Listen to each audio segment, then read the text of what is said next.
محمدا عبده ورسوله الذي أرسله بالحق بصيرا ونذيرا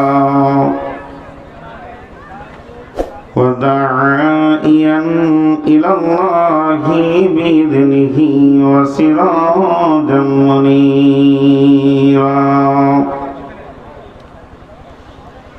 أما بعد فإن خير الحديث كتاب الله وخير الهدي هدي محمد صلى الله عليه وسلم وشر الأمور محدثاتها وكل محدثة بدعة وكل بدعة ضلالة وكل ضلالة في النار فقد قال الله تبارك وتعالى في كلامه المجيد وفرقانه الحميد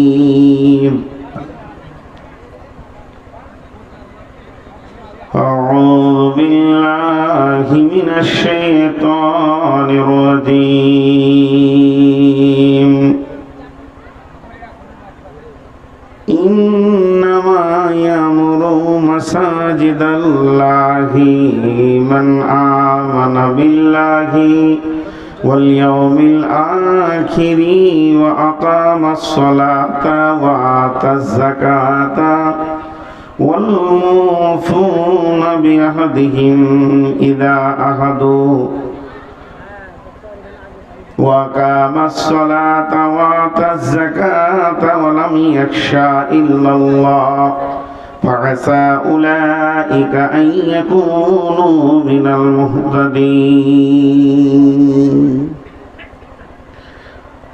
بسم الله الرحمن الرحيم والذين اتخذوا مسجدا ضرارا وكفرا تفريقا بين المؤمنين وإرصادا لمن حارب الله ورسوله ولا يحلفن إن أردنا إلا الحسنى والله يشهد إنهم لكاذبون بسم الله الرحمن الرحيم وأن المساجد لله فلا تدعوا مع الله أحدا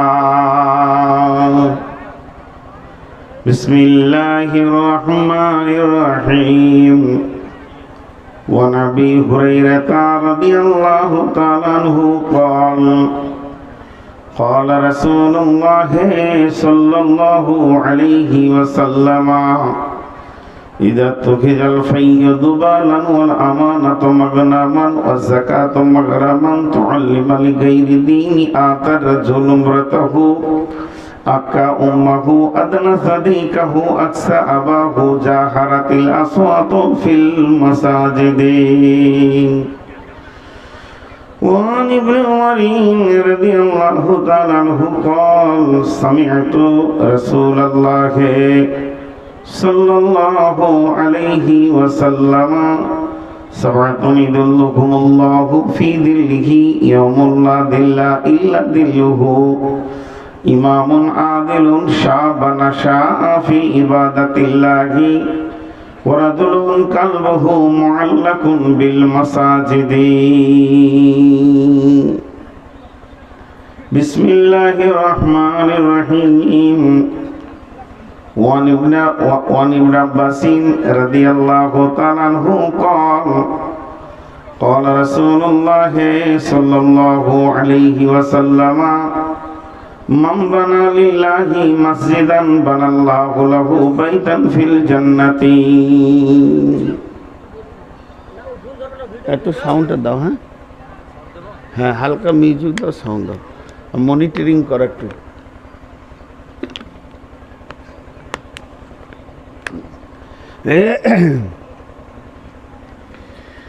ইসলামেরি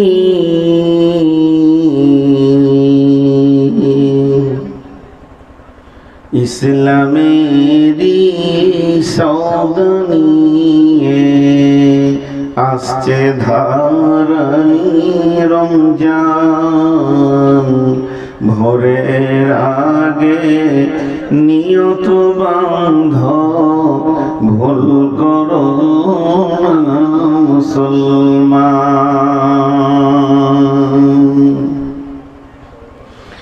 ইসলামের সৌদানি আসছে ধারাই রমজান, ভোরের আগে নিয়ত বান্ধ ভুল করো না মুসলমান।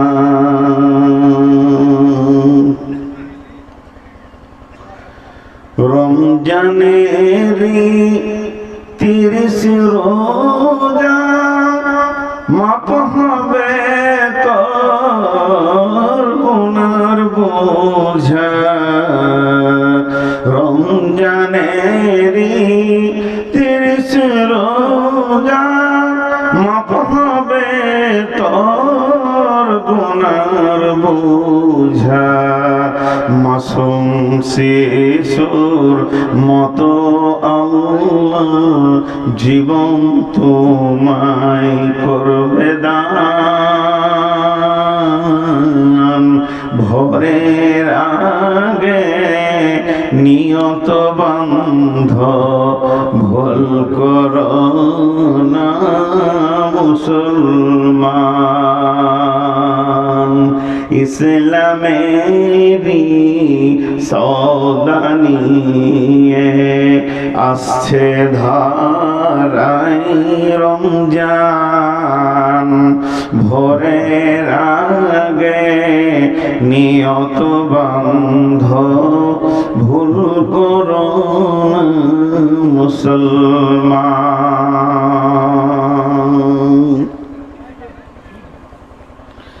এই মাসেতে একটি রাত্রে শবে কদর নামটি যার। এই মাসেতে একটি রাত্রি শবে কদর নামটি যার। হাজার মাসের সেরা সেরাত ঘুচায় পাপীর দুঃখ ভার। এই রাতেরি উপাসনা আল্লাহর প্রিয় নজরানা, এই রাতেতেই নাযিল হলো নবীর উপর পাক কুরআন। ভোরের আগে নিয়ত বান্ধ ভুল করো না মুসলমান।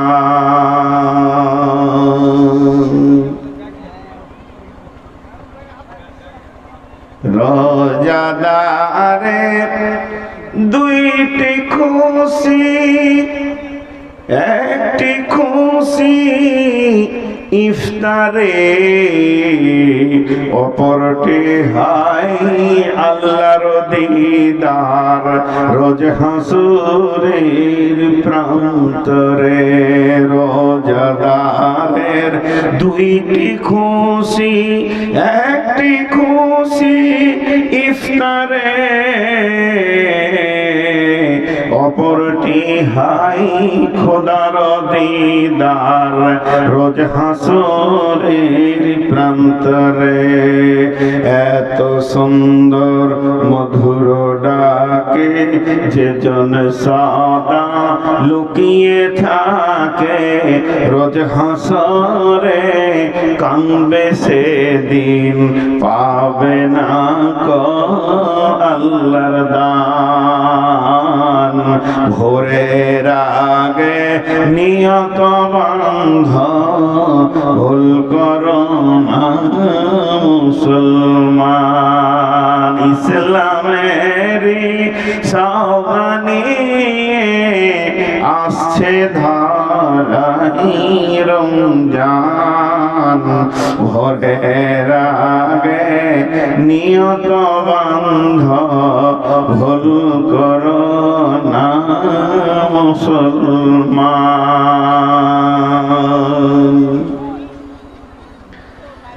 বেহেশতেরি ৮ দরজা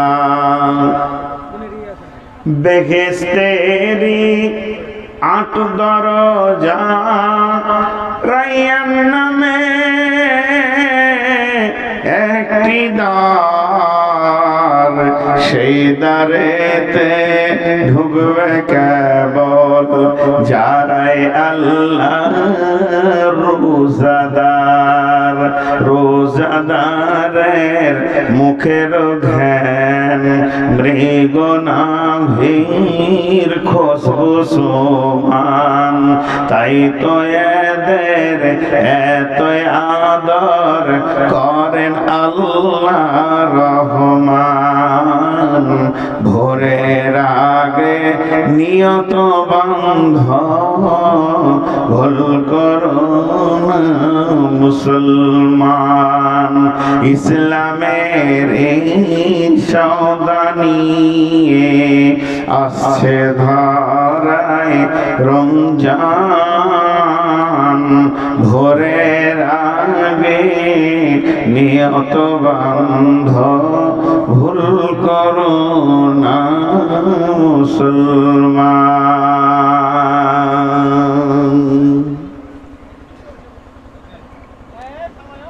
সম্মানীয় সভাপতি উপস্থিত আকাশে তারকা সাদৃশ্য আলেম ওলামাবৃন্দ সামনে আমার দিনদার ইমানদার মুমিন ভাই সকল পর্দা থেকে সুন্নে আলী মোমেনা মা ও বোনেরা প্রশংসা তো আল্লাহর গণগান আল্লাহর গণকীর্তনও আল্লাহর তিনিই প্রশংসার দাবি রাখেন যিনি আমাদের মাবুদ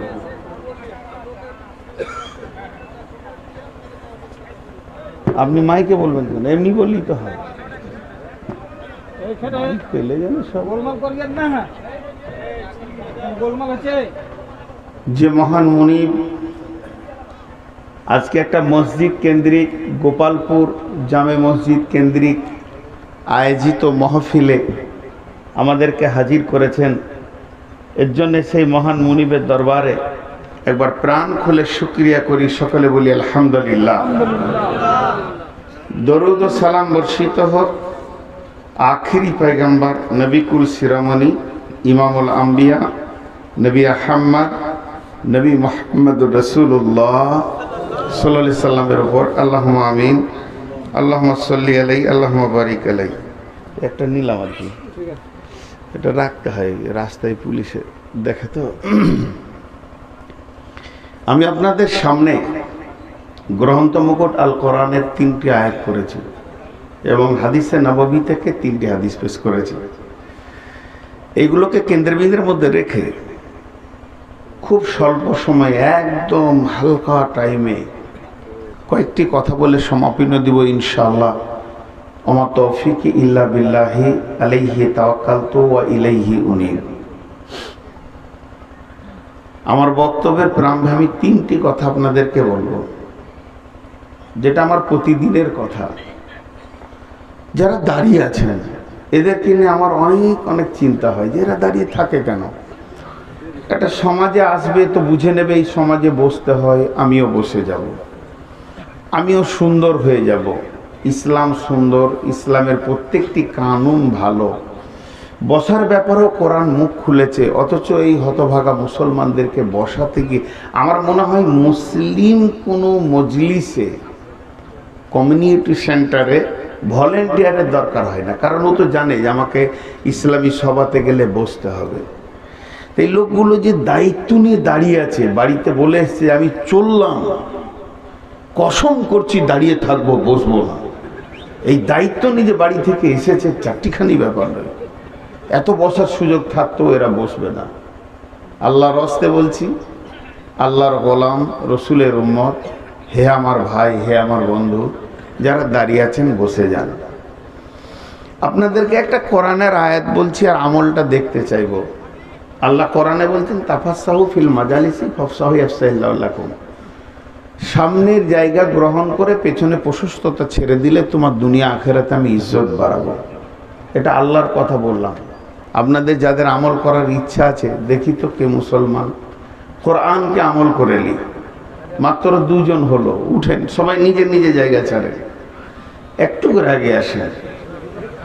আর ওখানে যতগুলি চেয়ারে বসে আছেন, আল্লাহর রাস্তে বলছি এই চেয়ারের কাছে চলে আসেন। এতগুলো ক্যাশিয়ার লাগবে না, 25 কোটি টাকা গুনে দিচ্ছে একটা ক্যাশিয়ারই।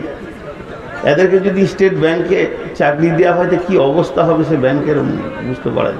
সে ওই দিকে বসতে দিব না, এই দিকে আপনার নিচে লোক বসে আছে, আড়াল হচ্ছে, এটা সিস্টেম নয়। কটা ক্যাশিয়ার লাগে ওখানে? অতগুলো থাকার দরকার নেই, 2 জন আছেন, বেশি থাকলেই আবার কথা বলবেন। আসেন জলসা শুনেন।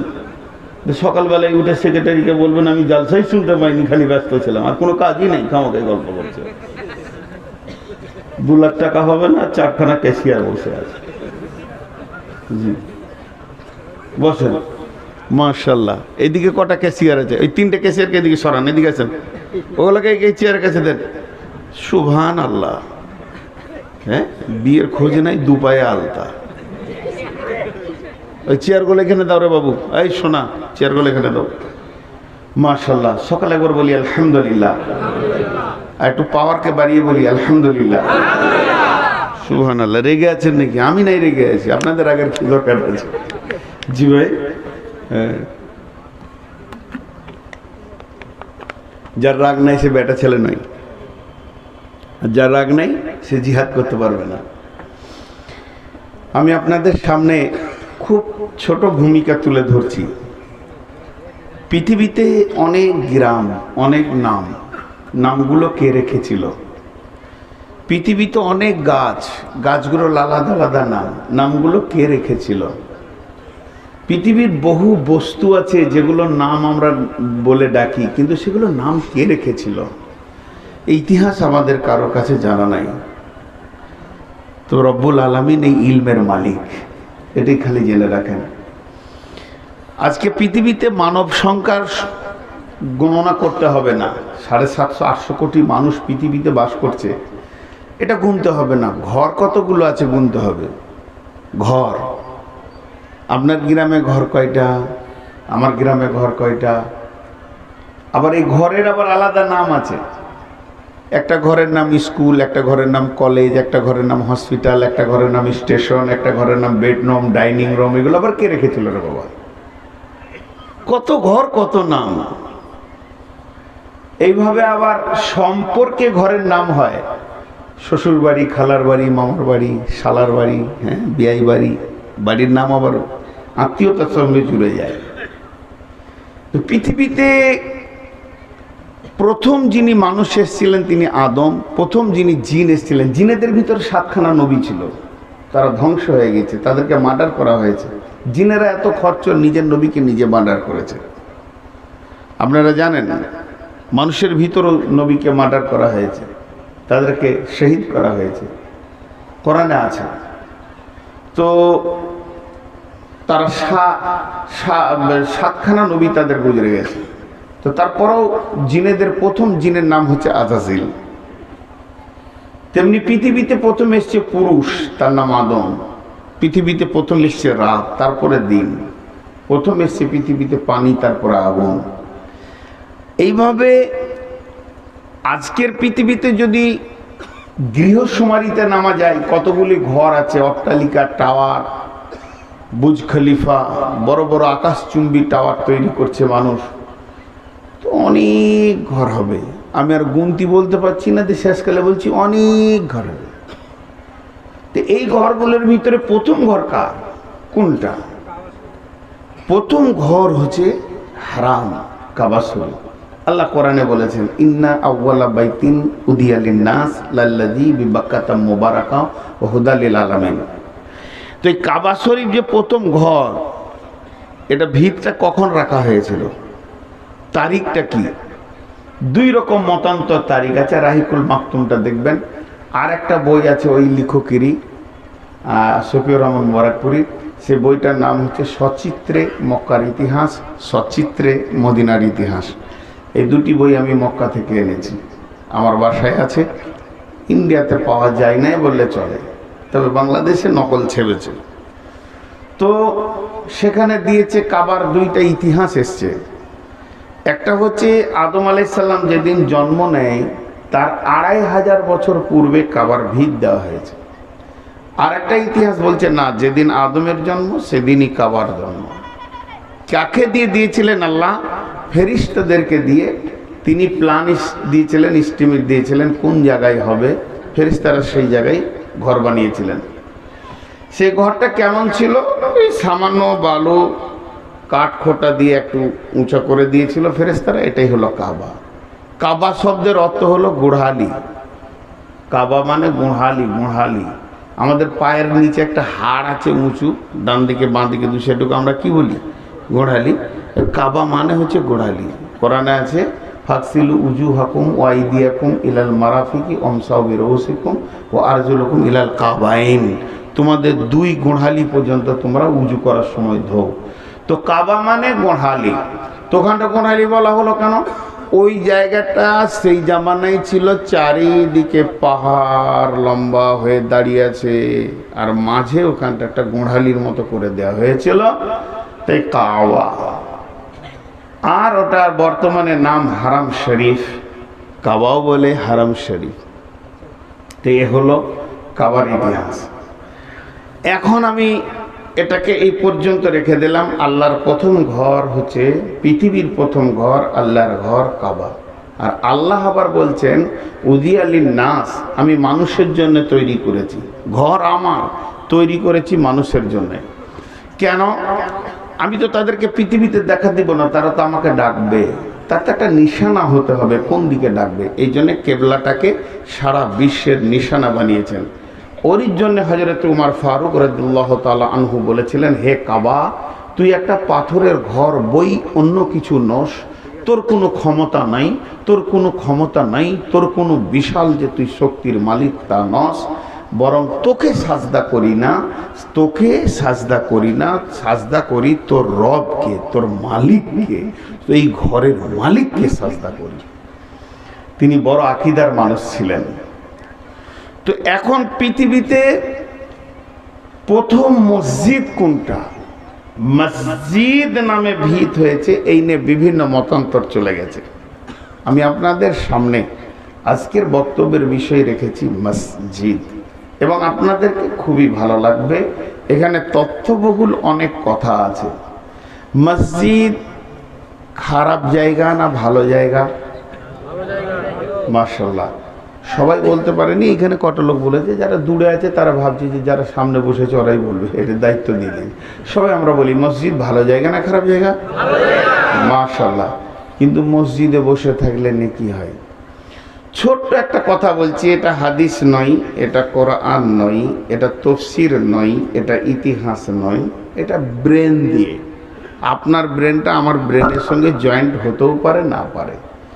সেটা হচ্ছে, একটা লোক টোটো থেকে নামলো ব্যাগ নিয়ে, ডাক্তারের ঘরে ঢুকলো, ডাক্তারের মেহমান, মাস্টারের ঘরে ঢুকলো, মাস্টারের মেহমান, খালার ঘরে ঢুকলো, খালার মেহমান, হাজি সাহেবের ঘরে ঢুকলে হাজি সাহেবের মেহমান। আর যদি আপনার কিনা মৌলানা সাহেবের বাসাতে ঢুকে তো মৌলানার মেহমান। আর যদি সে মসজিদে ঢুকে আল্লাহর ঘরে, কার মেহমান? তাহলে মসজিদে যারা ঢুকে তারা কার মেহমান হয়? মেহমানের দাম বেশি না মেজমানের দাম বেশি? এই ক্ষেত্রে মেজমানেরই দাম বেশি, কিন্তু মেজমানের দায়িত্ব পড়ে যাবে মেহমানের সম্মান করা।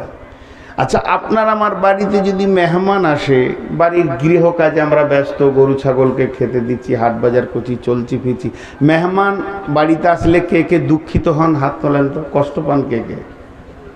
সেই হাদিসের মধ্যে আছে, কারো যদি আল্লাহ এবং আখিরাতের প্রতি ঈমান থাকে, সে যেন মেহমানের ইজ্জত করে।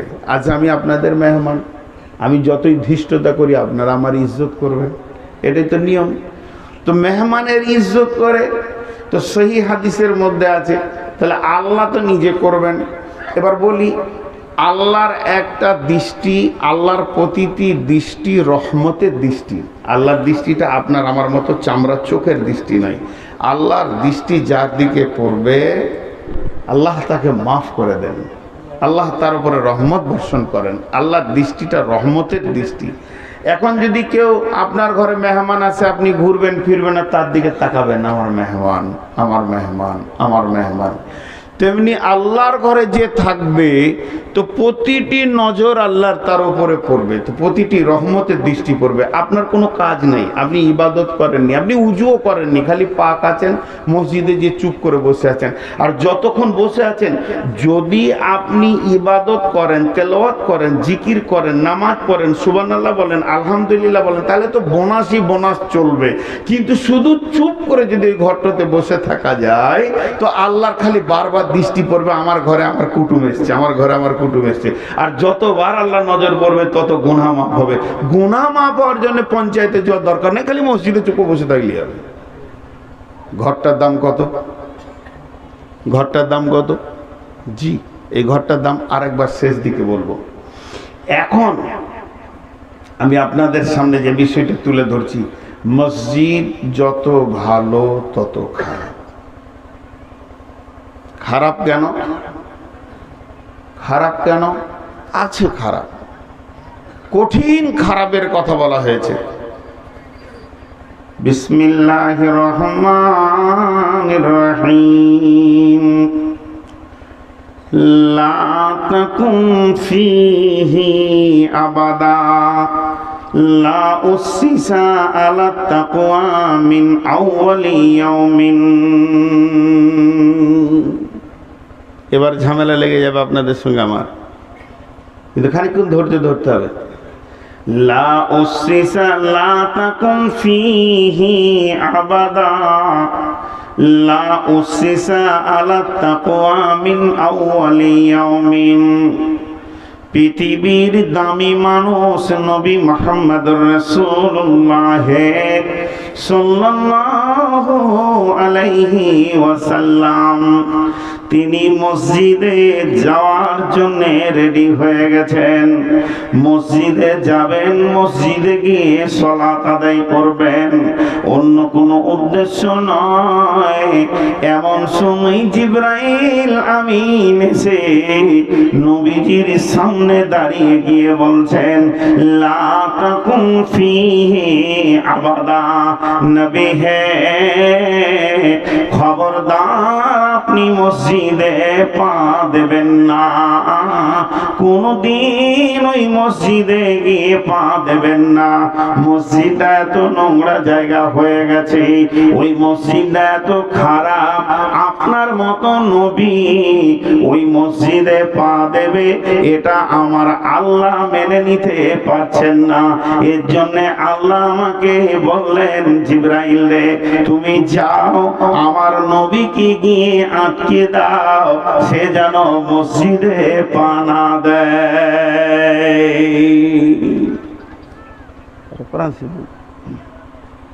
মশা কি এইখানে আছে? তো এই কথাটা শুনে তো বেনামাজিরা খুশি হয়ে গেল, বলছে ওই লেগেই তো আমরা যাই না। ঠিকই বলছে মৌলবি স্যার। হ্যাঁ, দেখতো যত মৌলবি আছে খালি বলে মসজিদ চ, মসজিদ চ, নামাজ পড়। এতদিনে একটা বক্তা পেয়েছি, আমারও দিন বেড়ে গেল, একটা আবার নতুন ডেট পাবো। জি ভাই, মসজিদ থেকে আটকিয়ে দেওয়া হয়েছে। এরকম অনেক হাদিস আছে যেগুলো শুনলে আপনাকেও আশ্চর্য লাগবে, কোরআনও আছে। তো আল্লাহ তাবারাক ওয়া তাআলা তার নবীকে মসজিদ থেকে আটকিয়ে দিলেন। আর এটাই বললেন জিবরাইল তুমি ওকে আটকাও, সে যেন মসজিদে গিয়ে পা না দেয়। সূরা তওবার 108 নম্বর আয়াত বলছি আমি আর কি। মা বোনদেরকে একটা মজার জিনিস শুনিয়ে দিই। বিশ্বনবীর বিবি, একমাত্র বিবি ছিলেন খাদিজা। তিনি কোন সতীনের মুখ দেখেননি। খাদিজা মরার পর নবীজি অন্য বিবাহগুলি করেছিলেন। ওই বিবিটা রসুলের কত মহব্বতের ছিলেন, মরার আগে পর্যন্ত বিশ্ব নবী খাদিজাকে কোনোদিন ভুলতে পারেননি। শুধু এই পর্যন্ত শেষ নয়, নবীজি চারটি মেয়ে খাদিজার পেট থেকে পেয়েছে। উম্মে কুলসুম, জাইনাব, ফাতিমা, রোকেয়া। এই যে এই খাদিজা কত দামি, প্রতিদিনের গার হীরার খাবার যিনি পৌঁছেছিলেন তিনি খাদিজা। একদিন খাদিজা নাস্তা নিয়ে যাচ্ছেন, পানি নিয়ে যাচ্ছেন, আর জিবরাইল আমিন গিয়ে পাহাড়ে বলছে, ইয়া রাসূলুল্লাহ, আপনার বিবিকে আমি রাস্তায় আসতে দেখলাম, আপনার জন্য নাস্তা নিয়ে আসছি। অতএব আপনি আপনার বিবিকে বলে দিয়েন তাকে আল্লাহ সালাম দিয়েছেন, মানে শান্তি বর্ষণ করেছেন। আমি জিবরাইলও তাকে সালাম দিচ্ছি, খবরটা দিয়ে দিয়েন। মেয়েটি কত দামি, তিনি সর্বস্ব নবীজিকে দান করেছিলেন। খাদিজা ছিলেন একজন বড় সম্ভ্রান্ত ঘরের ফ্যামিলির মেয়ে, কোটিপতি ঘরের মেয়ে। সর্বস্ব নবীজিকে দান করে দিয়েছিলেন, ইসলামের জন্য দান করে দিয়েছিলেন। এই রকম একটা মেয়ে যার জন্য বিশ্ব নবী জান্নাতের ফয়সালা দিয়েছেন, এই রকম একটা মেয়ে, এত দামি মেয়ে, তিনি কোন সতীনের মুখ দেখলেন না। ইসলামে নবীজিকে যুবক অবস্থায় অনেকগুলি সাহায্য করেছেন, বুদ্ধিতে, মেধাতে, চালাকে, শিক্ষাতে, সব দিক থেকে নবীজিকে তিনি আগিয়ে নিয়ে গেছেন। কিন্তু এত দামি মেয়ে হওয়া সত্ত্বেও জীবনে 5 ওয়াক্তের নামাজ কোনোদিন পড়েনি। ভেজাল লেগে গেল। নবীর বিবি নামাজ পড়েনি, তাহলে ভিতরকার মেয়ে কটা নামাজ ছেড়ে দিলে। জি, রসুলের বিবি নামাজ পড়েনি তা আমরা কেন পড়বো? জি, মজা যেখানেই যাবেন এই আজীব জিনিস। কিন্তু এই দুটি জিনিসকে চাপা রেখে দিলাম 2 মিনিটের জন্য। শুধু একটা সাবজেক্ট নিয়ে আসবো। সাবজেক্টটা কি? ইতিহাস। ইতিযুক্ত হর্ষ, যেটা চলে গেছে, পার হয়ে গেছে, তার নাম ইতিহাস। ভবিষ্যতের নাম ইতিহাস নয়। জি ভাই, দেখেন আপনারা খেয়াল করে, ওই কোন একটা, এই মাঝে একটা, ওই দিকে 3টে দায়িত্ব নিয়ে দাঁড়িয়ে আছে। জীবনে বংশের কলঙ্ক ওরা করবে না, ইতিহাস খারাপ করবে না।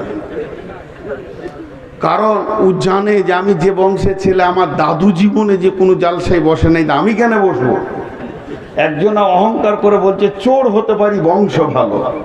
বুঝতে পেরেছেন কিনা? তো এদের অবস্থা তাই। তো খুব ভালো করে শোনেন, এই দুটি কথা আপনাকে মিলিয়ে দিব। পেছনে একটা 5 মিনিটের কথা টেনে নিয়ে আসি। ইতিহাস। ইতিহাস কলেজে হয়, ইতিহাস ইউনিভার্সিটিতে হয়, ইতিহাস মাদ্রাসাতে হয়, মক্তবে হয়। ইতিহাস পৃথিবীর সব জায়গায় পড়াশোনাতে ইতিহাস নামে একটা সাবজেক্ট আছে। হাজি ভাই, ইতিহাস কি কাজে লাগে? ইতিহাস, আমি ইংরেজি শিখলাম, সায়েন্স পড়লাম, হ্যাঁ আমি ডাক্তার হব আর কিছু হব। আমি অঙ্ক পড়লাম, বিজ্ঞানী হব আর কিছু হব। আমি আর কিছু পড়লাম, কমার্স পড়লাম। ইতিহাসটা কি কাজে লাগে? আপনারটা আমাদের ঝগড়া হয়ে গেছে, অনেক ঝগড়া, হাতাহাতিটা বাকি আছে। এখন এরা দুজন মুরব্বী আমাদেরকে নিয়ে বিচারে বসেছেন। তা আমি বলছি ও মারলে কেন? ও বলছে ও আমাকে গালি দিয়েছে। তো 2 জন মুরব্বী বলবে যেটা ঘটে গেছে ওটা ছেড়ে দাও, এখন 2 জন দুজনের কাছে মাপ চেয়ে নাও, আগামী তার ঝগড়া করো না। কথা ঠিক না ভুল? যা ঘটে গেছে ওটা তুলে আর লাভ, জোরে বলেন, তুলে আর লাভ। তাহলে ইতিহাস কোনো লাভ? দেখেন কত আমাদের বুদ্ধি, ইতিহাস লাভ নেই। তাহলে আপনার কাছে আমি 20,000 টাকা ধার নিব, যখন চাবেন তখন বললাম যে এটা ঘটে গেছে ওটা ছেড়ে দেবে। হ্যাঁ, কে ছাড়বে না? ইতিহাস লাভ নাই, ইতিহাস লাভ আছে। জি, ইতিহাস 4টা জিনিস দেয়। প্রেরণা দেয়, সাবধানতা করে, সিচুয়েশনকে, পরিস্থিতিকে কন্ট্রোল করে। আর ইতিহাস বড় নিষ্ঠুর। পৃথিবীর সবাই মাফ করতে জানে, ইতিহাস মাফ করতে জানে না। আল্লাহ মাফ করে দেন, ইতিহাস মাফ করতে জানে না। এই 4টা জিনিসের জন্য একই বলা হয় ইতিহাস। তার মানে ইতিহাস যদি কোনো কাজে না লাগতো, গোটা কোরআনে ইতিহাস কত এসেছে। ঈসা, মুসা, হারুন, দাউদ, সুলাইমান, ফেরাউনের মতো বেঈমানের নাম কোরআনে এসে গেছে।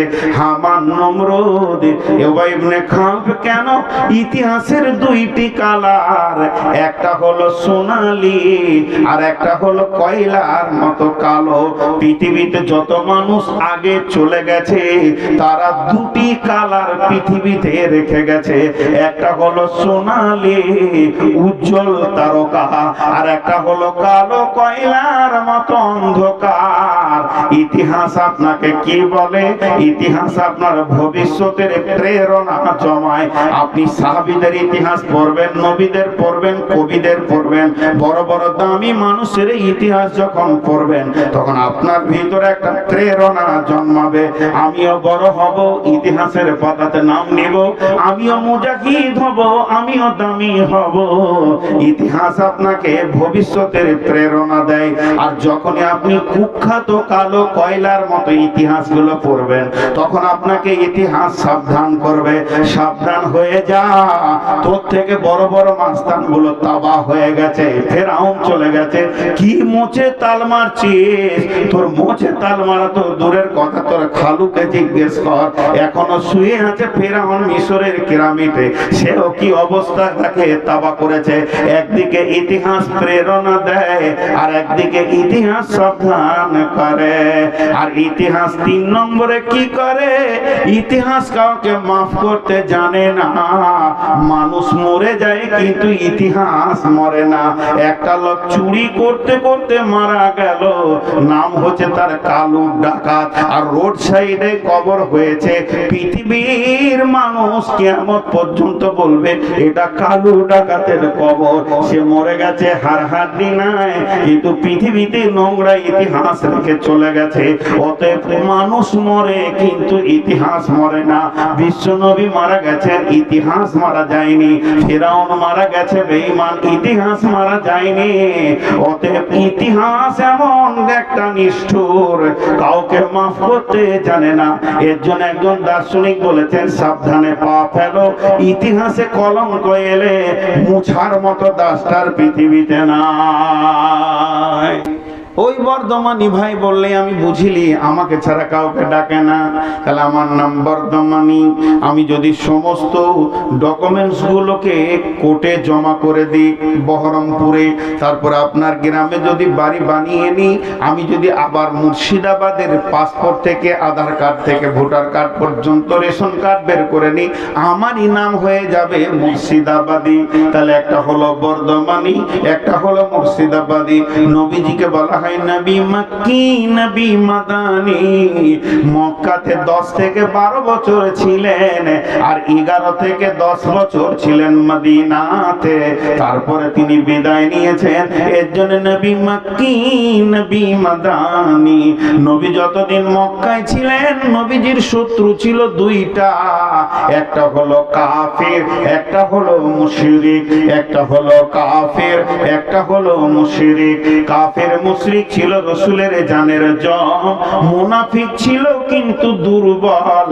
যেদিন নবীজি মদিনা মুনাওয়ারায় পৌঁছে গেলেন, সেদিন মুনাফিকরা মাথা চাড়া দিয়ে উঠল, কারণ এখানে কাফের মুশরিকেরা দুর্বল হয়ে গেল আর মদিনাতে মুনাফিকদের সবথেকে শক্তি বেশি ছিল। তাহলে নবীজি আপনার কিনা মক্কা থেকে মদিনা এলেন, মুনাফিকের ভিতরে পড়ে গেলেন, আর এখানে ছিলেন কাফের মুশরিক। টোটাল তিনখানা রসুলের দুশ্মনের নাম বলছে। একটা হলো কাফের, একটা হলো মুশরিক, আর একটা হলো মুনাফিক। তিনটের মধ্যে সব থেকে ভয়ানক হচ্ছে মুনাফিক। মুনাফিক কাকে বলে? লেপের ভিতরেই শুয়ে থাকবে, আপনার চিরজিগলি দোস্ত, আপনার জানের দুশ্মন হবে, এরই নাম মুনাফিক। আর কাফের মুশরিক তো সামনে সামনে লড়াই করবে। মদিনা মানবরায় যখন বিশ্ব নবী পৌঁছে গেলেন, তখন মদিনাওয়ালা নবী ছাড়া কিছুই বুঝে না। গোপালপুর আমি চলে এসেছি বর্ধমান থেকে রাতে রাতে লুকিয়ে। আর এই মসজিদে যখন ইমামতি করছি, তো অত্র এলাকায় পুরুষ, নারী, শিশু, বৃদ্ধ, শিক্ষিত, অশিক্ষিত, শ্রমজীবী, বুদ্ধিজীবী আমাকে ছাড়া কিছু বুঝে না। ছেলে মেয়ের বিয়ে দিবে, তা বলছে হুজুর মেয়েটার বিয়ে ঠিক করে ফেলেছি, আপনি যদি বলেন তো ওখানে দিব, নাহলে দিব না। হুজুর ছেলের বিয়ে হচ্ছে, আপনাকে থাকতেই হবে। হুজুর ঘরটা কোন দিকে করব? হুজুর আমি এটা কি, মানে আমাকে ছাড়া এক পা চলছে না গোপালপুরের লোক।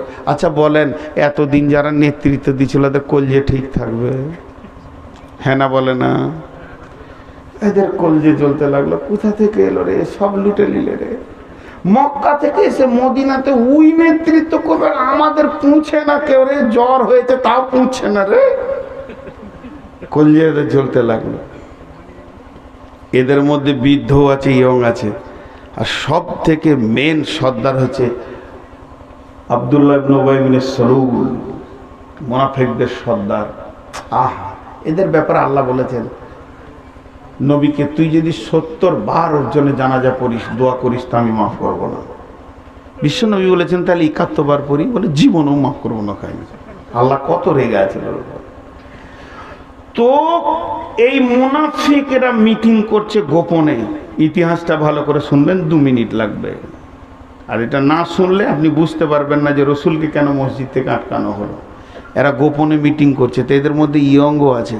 তো ইয়ংগুলো বলছে মনে হচ্ছে ওটা কেটে ফেলে দিই, মানে রসুলকে কেটে ফেলে দিই, ও যে সম্মান লুটে নিয়েছে।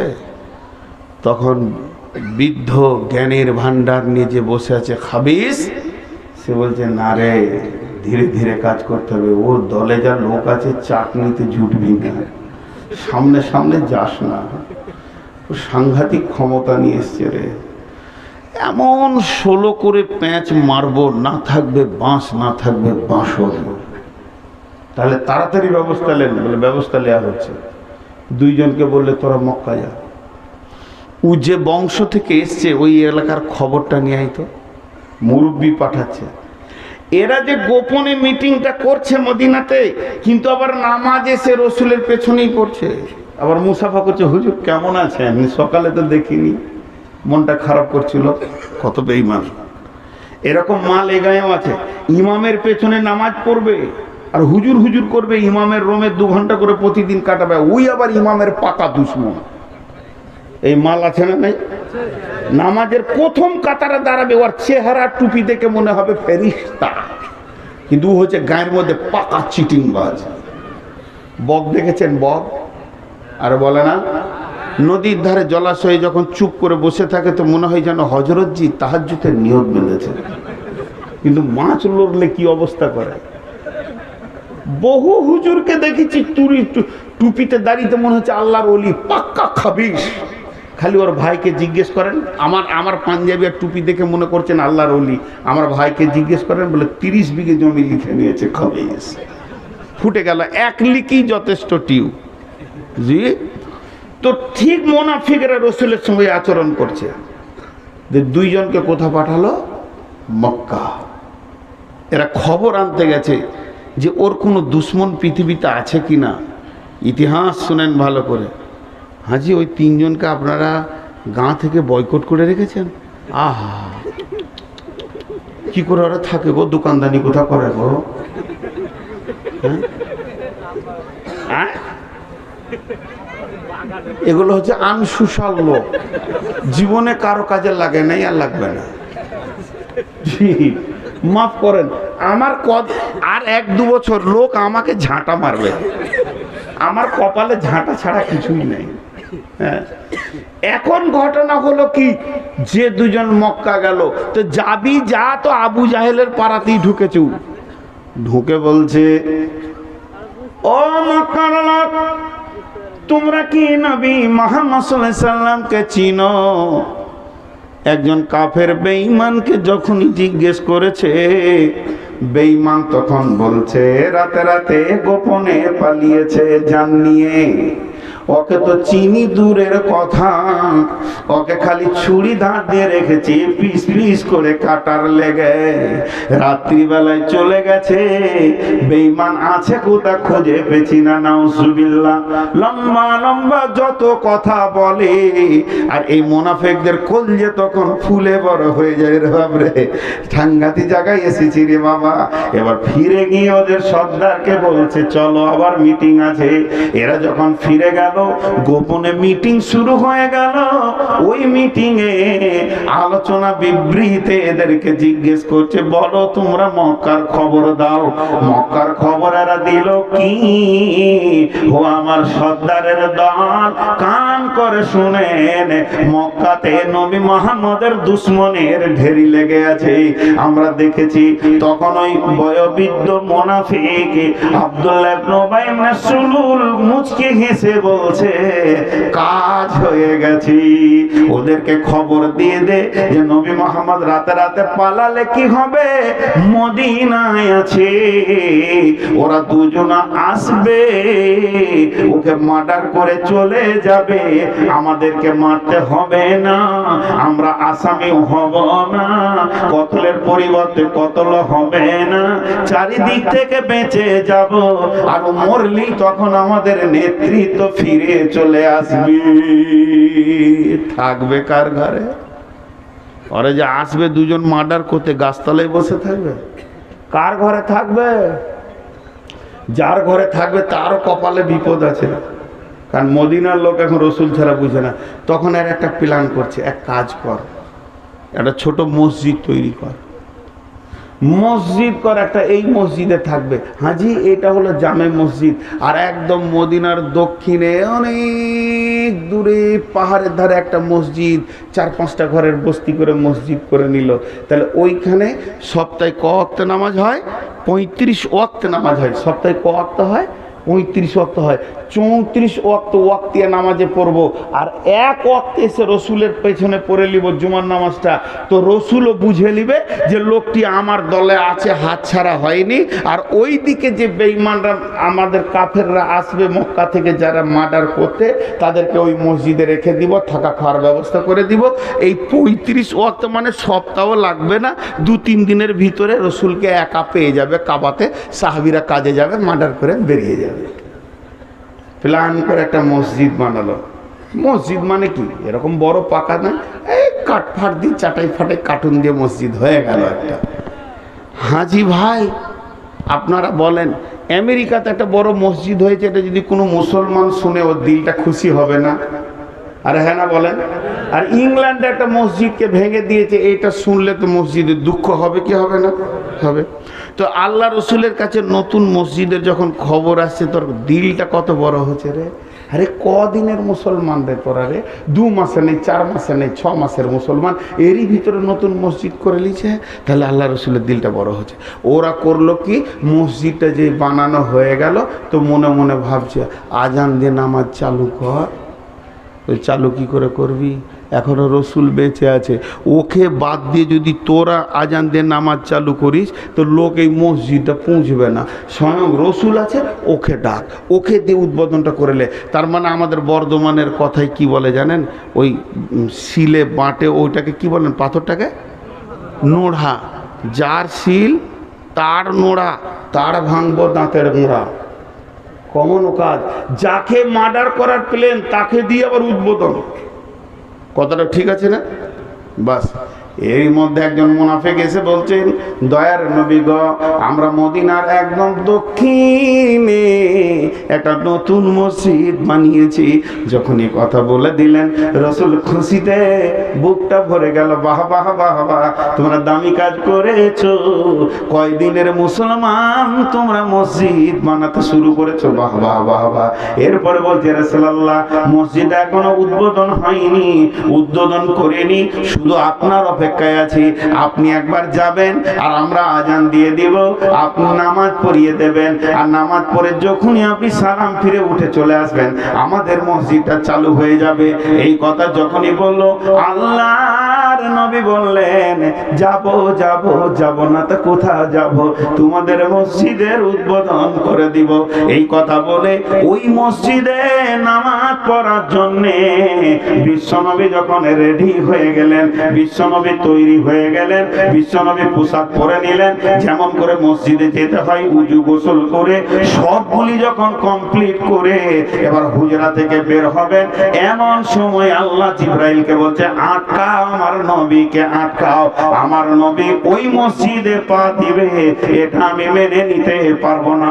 তার মানে গোপন খবর তো আমার আল্লাহ জানেন। তখন আমার আল্লাহ বললেন, জিবরাইল আমার নবীকে গিয়ে বলে দাও। এবার জিবরাইল সামনে দাঁড়িয়ে বলছেন, বিসমিল্লাহির রহমানির রহিম, ওয়াল্লাযীনা ইত্তাখাযু মাসজিদান জিরারা ওয়া কুফরা তাফরীকাম বাইনাল মুমিনি ওয়া ইরসাদান লিমান হারাবাল্লাহা ওয়া রাসূলাহু মিন ক্বাবলু ওয়া লা ইয়াহলিফুন্না ইন আরাদনা ইল্লাল হুসনা ওয়াল্লাহু ইয়াশহাদু ইন্নাহুম লাকাযিবুন লা তাকুম ফীহি আবাদা লা মাসজিদু উসসিসা আলা তাকওয়া মিন আউওয়ালি ইয়াউমিন। সূরা তাওবা 108, 109, 107, 108 আয়াত নাযিল হয়ে গেল। গোপনের সমস্ত কথাগুলি খুলে রাসূলকে বলে দিল। জিবরাইল আমিন কি বলেন, ওয়াল্লাযীনা ইত্তাখাযু মাসজিদান জিরারা ওয়া কুফরা, ও দয়ার নবী গো, তারা জিদের বশবর্তী হয়ে কুফরি তাড়নাতে আপনার বিরুদ্ধে তারা ওটাকে মৃত কেল্লা তৈরি করেছে, ওখানে দুশমনদেরকে নিয়ে এসে আপনাকে মারা হবে, এই রকম একটা প্ল্যানের কেল্লা তৈরি করেছে। ওটা মসজিদ নয়, ওটা আল্লাহর খাতাতে, আল্লাহর যেটা আপনারা মসজিদ বানাচ্ছেন আল্লাহর খাতাতে মসজিদের লিস্টে চলে এসেছে, ওটা সেটা কিন্তু সেই মসজিদ নয়। ও তাফরীকাম বাইনাল মুমিনি, ওরা চাইছে মুমিনের ভিতরে ফাটল ধরে যাক। আর ওরা কি লিমান হারাবাল্লাহা মিমান হারাবাল্লাহা ওয়া রাসূলাহু মিন ক্বাবলু, তারা প্রথম থেকে আল্লাহ এবং রাসূলের দুশমনি করে করে করে করে চলে আসছে। আর ওয়ালা ইয়াহলিফুনা ইন আরাদনা ইল্লাল হুসনা, আপনি যদি ওদেরকে জিজ্ঞেস করেন তোরা কি করেছিস, ওরা তো মিথ্যাবাদী মুনাফিক, ওরা কসম করবে আর বলবে, দয়ার নবী গো, আমরা মসজিদ বানিয়েছি, ভালো কাজ করেছি, আল্লাহু ইয়াশহাদু ইন্নাহুম লাকাযিবুন, আল্লাহ সাক্ষী দিচ্ছে এটা কোরা হলো মিথ্যুক। লা তাকুম ফিহা বাদাক, হে নবী তুমি তোমার জীবদ্দশে জীবন ওখানে পা দেবে না, ওই জায়গাটা তোমাকে পা দিতে মানা করে দেওয়া হলো। লা তাকুম ফিহি আবাদা লা মাসজিদু উসসিসা আলা তাকওয়া মিন আউওয়ালি ইয়াউমিন, এই মসজিদটা প্রথম দিনের ভিতটাই ছিল তাদের জিদের অবস্থায়, অতএব এই মসজিদে জেরারে নবী হে তুমি পা দিও না।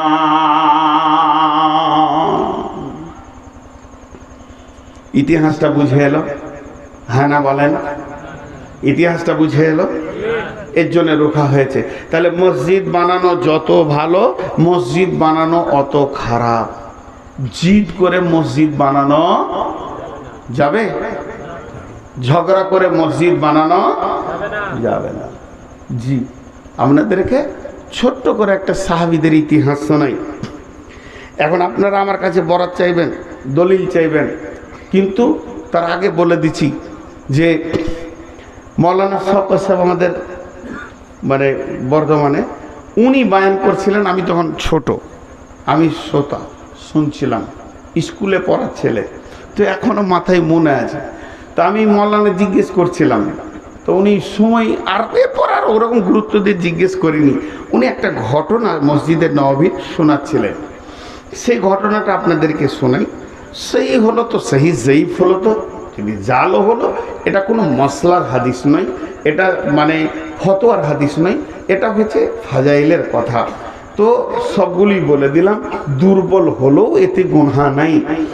ঘটনাটা কি, যে মসজিদে নববী আপনার আমার ঝগড়া হতেই পারে, মাস্টার সাহেবের সঙ্গে আমার ঝগড়া হতেই পারে।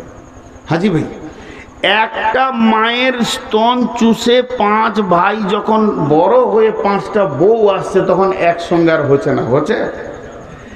একটা দরজা তৈরি করলো আব্বা, বড় কষ্ট করে ঘর বানালো, 20 বছর পরে এসে দেখছি 6খানা দরজা 6 ভাইয়ের। কেন? এক দরজাতে আর ঢোকা সম্ভব হচ্ছে না, লাঠালাঠি হয়ে গেছে। তাহলে এইটাই যদি হয়, তাহলে একটা গ্রামে একটা জামে মসজিদ 350 ফ্যামিলি ঢুকছে বেরুচ্ছে, আর 350 ফ্যামিলির ব্লাড 350 রকম, আর 350 মিজাজের মানুষ, তো মসজিদে একটা দুটা কথা উঁচু নিচু হতেই পারে। জি ভাই, ঝগড়া করাটা গুনাহ নয়, ঝগড়া রাখাটা গুনাহ। আমার সঙ্গে মাস্টার ভাই দুটো কথা কাটাকাটি হয়ে গেল, এখনই খুব গরম, উনিও গরম আমিও গরম, যে এই গরমটা রেখে দেওয়াটা গুনাহ, হয়ে যাওয়াটা গুনাহ নেই। মুসলমানরা ঝগড়া করে না, ঝগড়া হয়ে যায়, হতেই পারে, কোনো একটু কম বেশি হয়েছে, হতেই পারে, সেইটাকে রেখে দেওয়াটা গুনাহ। বুঝাতে পারলাম? আরে হ্যাঁ না বলে না?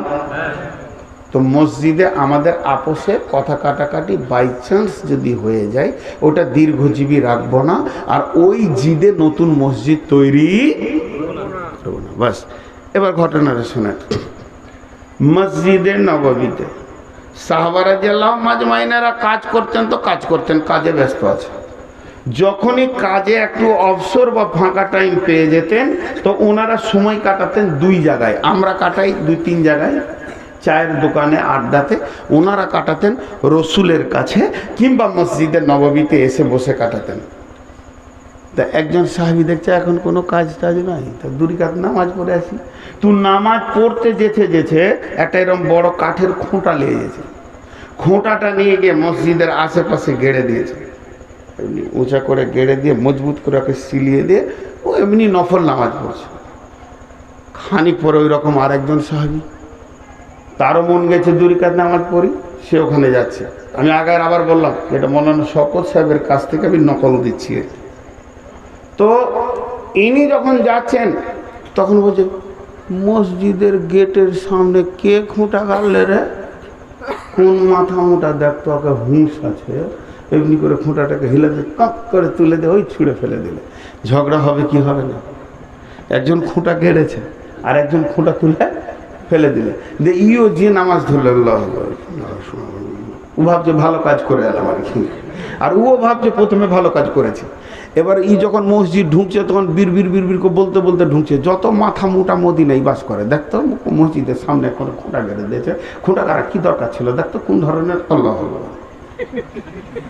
এবার যে খুঁটা গেড়েছিল সে সালাম ফিরেছে, সালাম ফিরে ওর বীর শুনেছে, তসবিহ করছিল। সে গিয়ে দেখছে খোঁটা তো নাই, ওইখানে পড়ে আছে, এটা ফুটা, তোর পেছনে বসে আছে, জিকির করছে, তুই খালি সালাম ফির, তোর যত ভোল্টেজ আমার কম নেই, কথা বুঝলে? এবার এই সালাম ফিরছে ভালো মানুষের মতো, আসসালামু আলাইকুম। ওয়ালাইকুম আসসালাম। জি ভাই দিয়ে শুরু হলো, জি ভাই ভালো আছেন? বলে হ্যাঁ ভালো আছে। বলে খুঁটাটাকে তুললে,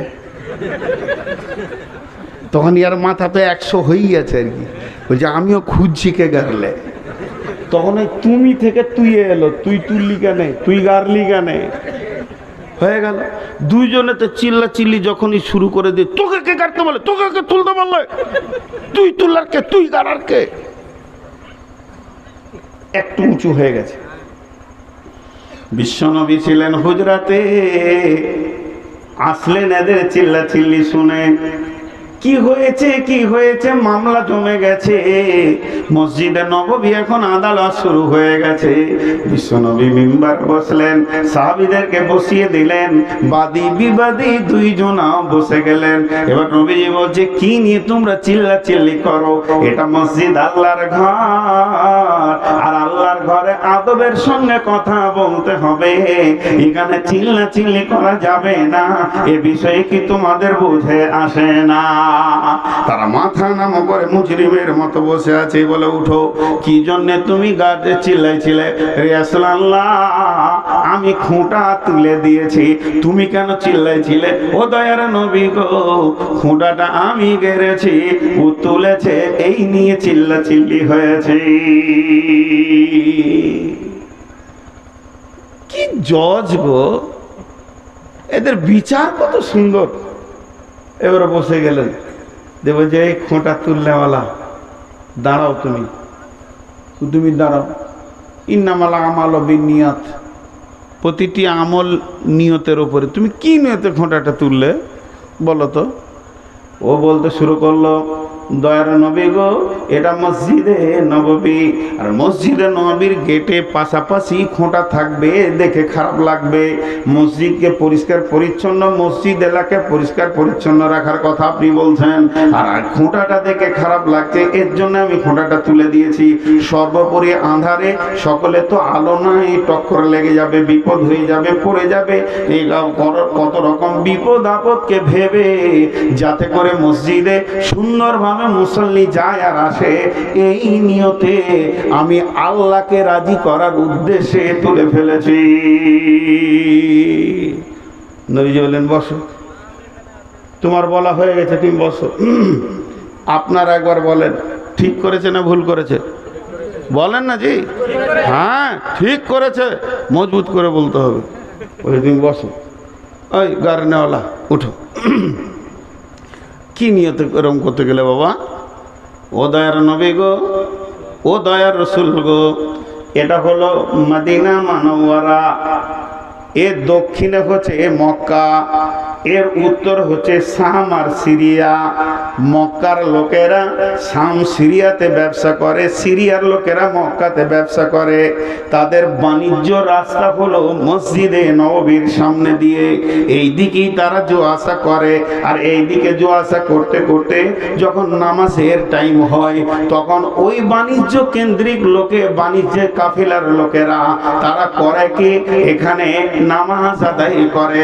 তাদের মালগুলো উটের ওপরে থাকে, ঘোড়ার ওপরে থাকে, গাধা খচ্চর বুঝাই করে তারা মালের কাফিলা এদিকে যাওয়া আসা করে। উট বড় চঞ্চল জানোয়ার, তাদেরকে ফাঁকা জায়গায় ছেড়ে দিয়ে নামাজ পড়ে, কিন্তু তাদের নামাজে মন বসবে না, তারা তাড়াহুড়ো করে নামাজ পড়বে। এর জন্য আমি খোঁটাটা গেড়ে দিলাম। ওই কাফেলার লোকেরা তারা তাদের উট গাধাগুলোকে খোঁটাতে বেঁধে দিয়ে ধীরে সুস্থে নামাজ পড়বে। এবার বলেন, ঠিক করেছে না ভুল করেছে? তো দুজনেই ঠিক করলো। এবার জজ কি বলছে দেখেন, বিশ্বনবী, ও খোঁটা গাড়নেওয়ালা আর খোঁটা তুলনেওয়ালা, তোমাদের দুজনের নিয়তের কারণে তোমরা দুজনেই জান্নাতি। কি ফাইসালা! জি ভাই, একজন ফ্যানটা চালিয়ে দিয়ে চুপ করে বসে আছে, আর একজন এসে ফ্যানটা বন্ধ করে দিল। আমাদের যা হয় আর কি, ফ্যান বন্ধ করলে কেন ভাই? বললো বন্ধ করবো না, কত বিল আসছে জানিস? বলে আমি জিজ্ঞেস করছি, তুই তো এইভাবেই জিজ্ঞেস করিস। হয়ে গেল ঝগড়া। কিন্তু দুজনেরই দাবি ঠিক, ঠান্ডা মস্তিষ্কে আল্লাহকে ডাকতে ভালো লাগবে, এর দাবিটা ঠিক। ওরও দাবি ঠিক যে মসজিদের বিল হবে, ওর বাবার বিল তো বলেনি, মসজিদের বিল হবে, এই নিয়ে ঝগড়া। সলিম কলিম দুজনাতে এত চিল্লাচিল্লি করলো, সলিম তখন বলেই ফেললো, যেটা আমার বাবার জায়গায় হয়েছে জানিস না কত দাম অবদান আছে। আর এই কথা যেই বলা, কলিম তখন বলছে তোর বাপের মসজিদ থেকে যা, ওইখানে গিয়ে একটা চাটাই দিয়ে আল্লাহ। কলিম এখানে আজান কেন দিয়েছে? নতুন মসজিদ করে নিলাম আমি, যাব না, আমার বাপেরও 4 বিঘা কাটা জায়গা আছে রোড সাইডে, হবে না মসজিদ। ঝগড়া করে করলে মসজিদ হবে না, মহব্বতের সঙ্গে করতে হবে। বুঝাতে পারলাম? একবার হ্যাঁ না বলেন। 12টা বেজেছে, বাজেনি না?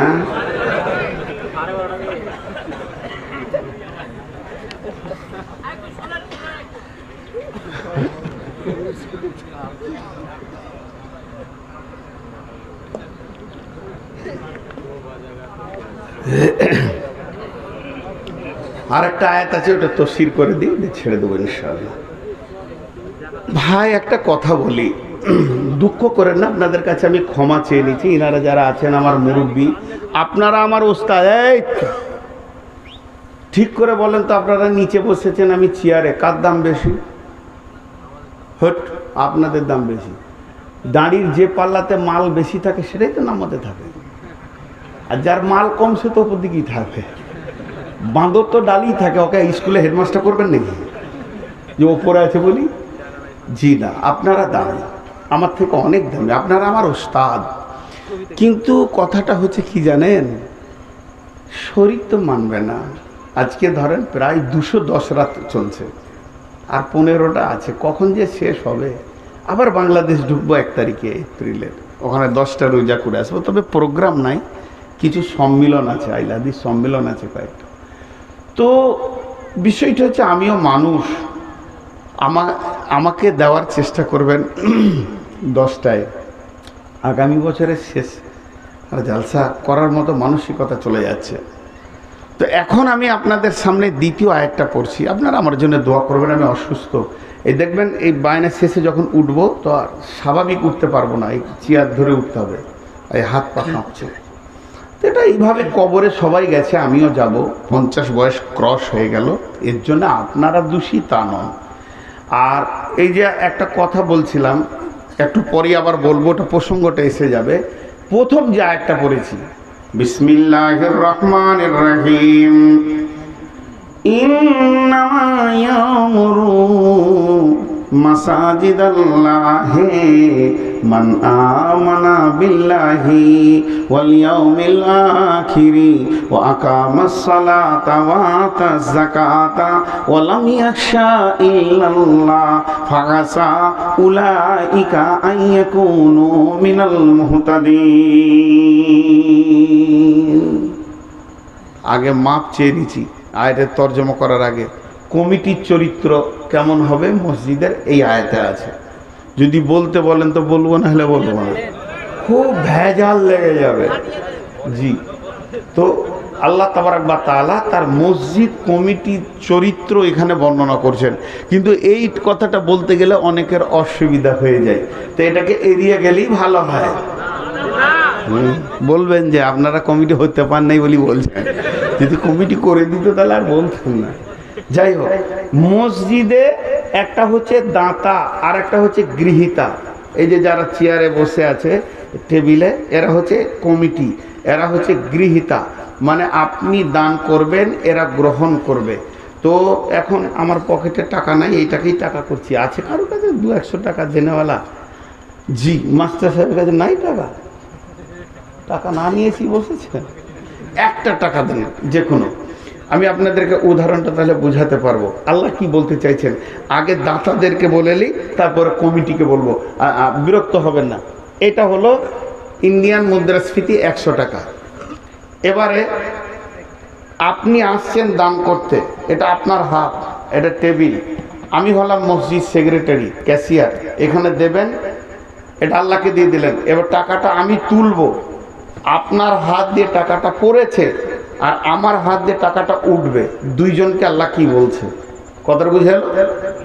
এখন যে দান করছে ওকে বলি, বিসমিল্লাহির রহমানির রহিম, ইন্নামা ইয়ামুরু মাসাজিদাল্লাহি মান আমানা বিল্লাহি ওয়াল ইয়াউমিল আখিরি ওয়া আকামাস সালাতা ওয়া আতাজ যাকাতা ওয়া লাম ইয়াখশা ইল্লাল্লাহ। এই 5টা গুণ যদি তোর ভিতরে থাকে তবেই তুই দান কর, আর এই 5টা গুণ যদি তোর ভিতরে না থাকে তোর দান করে কোনো লাভ হবে না, হবে না, হবে না। আল্লাহ বলছেন, আল্লাযীনা ইউমিনুনা বিল গায়বি ওয়া ইউকিমুনাস সালাত ওয়া মিম্মা রাযাকনাহুম ইউনফিকুন। আগে বিশ্বাস তারপরে জমা, না আগে জমা তারপরে বিশ্বাস। কথাটা বুঝাতে পারলাম? আমার কাছে 20 লাখ টাকা আছে, আমি হজে চলে যাব, ভাবছি বেঁচে আসবো কি না মরে যাব, তো টাকাটা রাখবো কার কাছে? ছেলেদেরকে দিচ্ছি না, 4টা বেটাতে ভাগ করে নেবে। কিন্তু আমি চাইছি গাঁয়ে কারো কাছে রেখে যাব, দিয়ে আমি ওকে বলে গেলাম আমি যদি না ফিরে আসি, লাশ আছে, ছেলে আমার ছেলেদের হাতে দিয়ে দেবেন, আর ফিরে এলে আমাকে দেবেন। তাহলে যার কাছে আমি টাকা রাখবো তার উপরে বিশ্বাসটা আগে, দিয়ে তারপরে টাকা দিব, না টাকা দিয়ে দিব তো বিশ্বাস করবো? আগে বিশ্বাস। তো আল্লাহ তাবারক ওয়া তাআলা বলছেন, হে টাকা দেনেওয়ালা, তুই যে টাকা দিতে আসছিস এই স্টেজে কিংবা টেবিলে কমিটির কাছে, আগে তুই বিশ্বাস ঠিক রাখ টাকাটা তুই কাকে দিছিস। মান আমানা বিল্লাহে, আল্লাহর উপরে যদি তোর ঈমান থাকে তাহলে টাকাটা তুই টেবিলে নামা। আর আল্লাহর উপরে যদি তোর ঈমান না থাকে, তোর মতো বেঈমানকে টাকা দিতে হবে না। তোর মতো বেঈমান যদি টাকা দেয় তাহলে মসজিদে ঝগড়া লাগবে, আল্লাহকে অপমান করবে, আর সমাজের ভিতরে ফাটল ধরবি। তিনখানা খারাপি লুকিয়ে আছে তোর টাকাটার ভিতরে। অতএব তুই যদি টাকা দিতে চাস তাহলে আল্লাহর উপরে বিশ্বাস করে টাকাটা তুই ফেলে দে। কতদিন মুখ বন্ধ থাকবে তোর? কতদিন মুখ বন্ধ থাকবে তোর? তোর টাকাটা দেওয়ার পর মুখটা কতদিন সিলাই করে দিবে? অতদিন পর্যন্ত ওয়াল ইয়াউমিল আখিরি, কিয়ামত পর্যন্ত তুই মুখকে সিলাই করে দিবি। আর কিয়ামতের মাঠে চিৎকার করে তুই বলবি, আল্লাহ আমার টাকা আমাকে দাও, আমি তোমার কাছে জমা রেখেছিলাম। আমার আল্লাহ খুশি খুশি তোকে বদলা দেবে। কিন্তু পৃথিবীর বুকে তুই যেন কাউকে বলে বেড়াবি না। গোপনে দান এটাকে বলা হয়, তবে প্রকাশ্যেও দান করা যায়। দান করার পর যেন নিজের মিজাজ আর মনকে ঠিক রাখতে হবে। একটা ঘটনা শোনাই, হাদিসটা আর পড়ছি না, বুখারীর হাদিস, খালি এমনি শুনিয়ে দিচ্ছি, নাহলে অনেক লম্বা হয়ে যাবে। বানি ইসরাইলদের একটা লোক নিয়ত করেছে আজকে গোপনে দান করব। এত গোপনে দান করব, বানি ইসরাইলদের নবী ছিল কে? মূসা। নবী কেউ জানতে দিব না। ও গোপনে কিছু টাকা আশরফিকে নিয়ে রাতের আমাবস্যাতে এসার সময় ঘুরছে। লা তাসাদ্দাকনা বিসাদকাতিন ফাখারাজা বিহি বিসাদকাতিহি ফাওয়াজাআহা ফি ইয়াদি সারিকে। গোপন একটা যুবকের কোলে চুপ করে টাকাটা ফেলে দিয়ে চাদর ঢাকা নিয়ে গুলকি দিয়ে পালিয়ে গেল। কে দিল বুঝতে পারা গেল না। যুবক ওই টাকাটা নিয়ে গিয়ে দেখছে অনেকগুলি আশরফি দিয়েছে। তখন সকাল হলো, প্রচার শুরু হয়ে গেল। প্রচার কি শুরু হলো? এ আল্লাহ, আল্লাহুম্মা লাকা হামলা সারিকে, আজকে গোপনে কে দান করেছি করবি কর। এলাকার পাকা একটা চোরকে দান করেছি। টাকাটা চোরের হাতে পড়ে গেছে।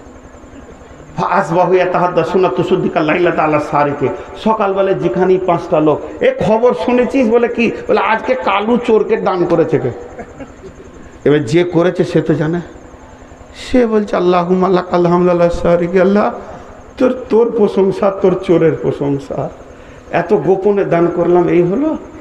আচ্ছা ঠিক আছে, আজকে আরেকবার করবো। ও এরকম গোপনে টাকা নিয়ে ঘুরছে, ঘুরতে ঘুরতে ঘুরতে একটা মেয়েকে দিয়েছে।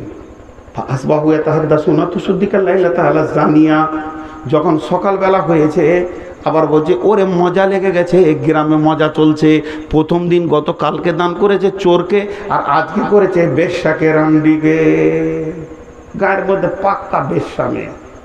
ও তখন মনে মনে ভাবছে, এই আল্লাহ, এ কি করলাম একটা বেশ্যাকে করলাম, একটা বেশ্যাকে দান করলাম। তোর মনের ভিতরে কি ঢুকে গেল? যা, দুদিনের দান শেষ। আচ্ছা, দান 3 দান।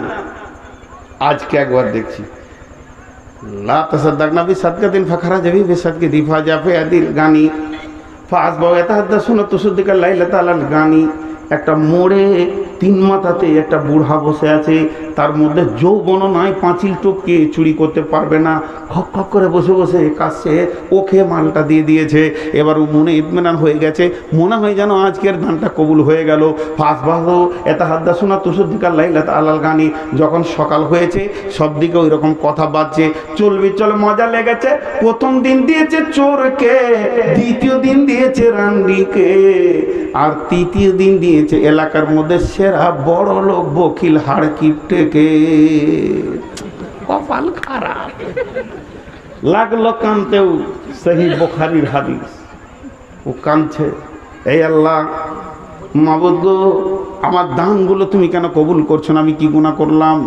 আল্লাহ তাবারক ওয়া তাআলা ফাউতিয়া কিলা লাহু শব্দটা এমন আছে, আল্লাহ তার কাছে কিভাবে শব্দ পাঠিয়েছেন আল্লাহই জানে। তাকে আল্লাহ বলছেন, রে আমার গোলাম, তোর দানের ভিতরে এতটাই ইখলাস ছিল, তোর দানের ভিতরে তোর দিলটা এত দামি ছিল, আমি ওই তোর দামি ইখলাসের কারণে দানটাকে দুইটা কাজে লাগিয়ে দিয়েছি। একটা হলো তোর দান কবুল হয়ে গেছে, আর আমি তিনজনকে হেদায়েত দিয়েছি। ওটা হোমিওপ্যাথিক ওষুধের মতো কাজ হয়ে গেছে। রে বান্দা, তুই কি জানিস ওই টাকাটা যখন চোরটা পেয়েছে রাত্রিতে কাঁদছে আর বলছে, মাবুদ আমি চুরি ছাড়া রুজি রুটি জানি না, আমি ভেবেছিলাম তোমার দরবারে আমার জায়গা নাই, কিন্তু আজকে ভেবে দেখছি আমার মতো চোরকে তুমি বিনা মেহনতে যখন খাবার দিতে পারো, আর জীবনে চুরি করব না, সে তওবা করেছে। ওই বেশ্যা মেয়েটা গভীর রাত্রিতে উঠে কাঁদছে আর ডুকরে ডুকরে বলছে, পৃথিবীর লুচ্চা ছাড়া আমাকে কেউ চেনে না, ভালো মানুষরা আমাকে জানে না। আমি ভেবেছিলাম মাবুদ আপনি হলেন পাক, আপনার দরবারে আমার জায়গা নাই, কিন্তু আজকে আমি ভেবে দেখছি আপনার মতো মাবুদের দরবারে আমার জায়গা রয়েছে, অতএব আর জীবনে বেশ্যাগিরি করব না, তওবা করে নিলাম। বড়লোক বকিলটা তওবা করে বলছে, আমি বকিল ছিলাম, ওষুধ জাকাত ফিতরা দিইনি, তাই পরের মাল আমার ঘরে তুমি ভরে দিয়েছো, আল্লাহ আর বকিল থাকবো না, এই জন্য তিনজনকে আমি হেদায়েত দিলাম, তোর দানকে কবুল করলাম। অতএব আমার আল্লাহ দাতাকে বলছে, হে গোপালপুর এলাকার লোক, তুমি টাকাটা যখন দিতে আসছো টেবিলে, প্রথমে আমাকে বিশ্বাস করো, টাকাটা আমাকে দাও। এই টাকাটা আমি চোরকে, লম্পটকে, ডাকাতকে, বেঈমানকে দিতে পারি, কমিটি খেয়ে নেবে, জুয়া খেলবে, উড়ে যাবে, তোমার কোনো চিন্তা নাই। টেবিলে যখনই পড়ে যাবে তোমার আমলনামাতে টাকাটা ঢুকে যাবে, এরপরে আর তোমার চিন্তা করার দরকার নাই টাকাটা কোথা গেল, কি গেল, কতদিন তুমি মুখকে বেঁধে রাখবে। ওয়াল ইয়াউমিল আখিরে, আখিরাত পর্যন্ত তুমি নিজের জবানকে কন্ট্রোল করে নাও। খবরদার কিয়ামতের দিনে তোমার টাকাটা আমি আল্লাহ তোমাকে বুঝিয়ে দেব। জি ভাই, যারা আল্লাহকে বিশ্বাস করে দান করে না তারা কি ক্ষতি করে জানেন? সমাজকে দুই ভাগ করে। ওরাই সামনে আসবে না, টাকা গুনবে না, মসজিদের দায়িত্ব নেবে না, ওই দূরে থেকে বসে বসে জালসা শুনবে। আর আমার আগে যে মৌলানা সাহেব কালেকশন করছে, ওর দুই মুখ দিয়ে থুতু উড়ে গেল, কষ্ট তো আর কলজে চলে গেল। দোষ ওনার নাই, আল্লাহর কসম ওনাকে আমি দোষ দিব না, আর কমিটিকেও দোষ দিব না। কেন? মানুষের নিচার হয়ে গেছে যে ওর নামটা বলতে হবে। কেন বলবে? কেন বলবে আপনার নাম? আপনি যাকে দিচ্ছেন সে আপনার নাম জানে কিনা বলেন? সে যদি জানে তাহলে ভেজাল মুক্ত হয়ে আছে। আজকে উনি বাধ্য হলেন তাড়াতাড়ি করে বলতে গিয়ে, কোনোটাই দোয়া হলো না, অমুক দিল, অমুক পাঠালো, এই করে বললেন। আমি ওনাকে দোষ দিছি না, আমার বক্তব্য হচ্ছে ওনাকে ওই লিস্ট পড়া বাদ দিয়ে যদি দুটো সহি হাদিস শুনতেন ওনার কাছে, বা একটা কোরআনের আয়াতের তর্জমা শুনতেন, উনি একটা আলিম, আমি বলছি না যে বিরাট বক্তা, নাউজুবিল্লাহ, তারপরও আমার ওস্তাদ, তো উনি যদি একটা কোরআনের আয়াত কুলহু আল্লাহু আহাদ বলো, ওই আল্লাহ এক, এইটুকু যদি আপনাদেরকে বলতো তো লাভ হতো। ওই লিস্টগুলো বসে বসে শুনলেন, কি লাভ পেলেন? সমাজ আমাকে বলেন। দোষ ওনার দিব না, আল্লাহর কসম, উনি আমার ওস্তাদ, ওনার জুতো আমার মাথা বরাবর। আপনারা কি লাভ পেলেন? 40 মিনিট ধরে আমি ঘড়ি দেখেছি ওই রুম থেকে যে চলছে, কি লাভ পেয়েছেন বলেন? এই জন্য ইনি মৌলানা সাহেব বলে দিলেন আল্লাহুম্মা সাল্লি আলাইহি আল্লাহুম্মা বারিক আলাইহি, ওইটা পেলেন, ওইটা পেলেন। আমিও আমিন বললাম পিছন থেকে বসে, হ্যাঁ এইটা পেলো। সমাজ অনেক খারাপ হয়ে গেছে, এর জন্য আল্লাহ বলছে তোর আখিরাত পর্যন্ত ইমান। এবার ওইখান থেকে বসে বসে শুনছে, আর এখানে টাকা এতগুলো জড়ো হয়ে গেছে, এমনি করে পিট পিট পিট করতে খেলিলে জলসা শেষ হওয়ার আগেই বাড়ি চলে গেল। 3 দিন পর সকালে উঠে ও যেমন বদমাস, ওর মতো 26 কটা গায়ে বদমাস আছে, ওর বন্ধুকে ডেকে বলছে, সেলিম রে আই চা খাবি? তা চায়ের দোকানে বলছে, গত পরশু দিন কালেকশন কেমন হলো, তোর মন কি বলছে? 12 লাখ তো হবেই, টাকা উঁচু হয়েছিল। তোর বলছে আমিও ওই 12-13 মনে করছি, ও যেমন খাবিস, বন্ধুটাও খাবিস। আর কমিটি, বক্তা, লাইট, মাইক, সাউন্ড, প্যান্ডেল মিটিয়ে মাত্র 36,375 টাকা পেয়েছে। আর ওদের মাথায় কত ঢুকেছে? বড় লোক। আর 10 টাকা নোট খালি লাখে লাখে ঝাঁকে ঝাঁকে কাটে, হাজারো হাজার, শেষকালে গুনে দেখে 3 20 4 দিয়ে কমিটি ওই টাকাটা পেল। এরপরে হার্ডওয়ার্সের দোকানে ধার করে ঋণ করে মসজিদের কিছু কাজ করলো। তখন ওর বন্ধু বলছে, কাজ হবে কি করে?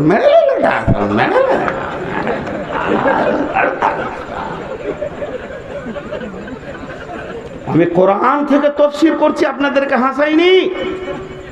তখন ওকে বলবে জুমার দিনে বলিস তো, তারপরে দেখছি শালাকে। এবার জুমার নামাজ পড়ছি, ইমাম সাহেব ও আর কি করে জানবে যে এত বড় খবিস ঢুকেছে মসজিদে? আসসালামু আলাইকুম রহমতুল্লাহ, আসসালামু আলাইকুম রহমতুল্লাহ। উজু জানে না, কোনো রকম মুখ ধুয়ে একবার পেছন কাতারে পূর্ব দিকের ডান দিকের কোণে বসেছে। কি বুঝলেন? এরই মাঝে দুজন বলছে ঠিকই বলেছিস। আপনারা বুঝতে পারলেন, ওরা বুঝে নিল। তার মানে এবার ঝগড়া লাগিয়ে দিলে। সেই টাকা কি হলো? জলসার হিসাব দেরে সালা।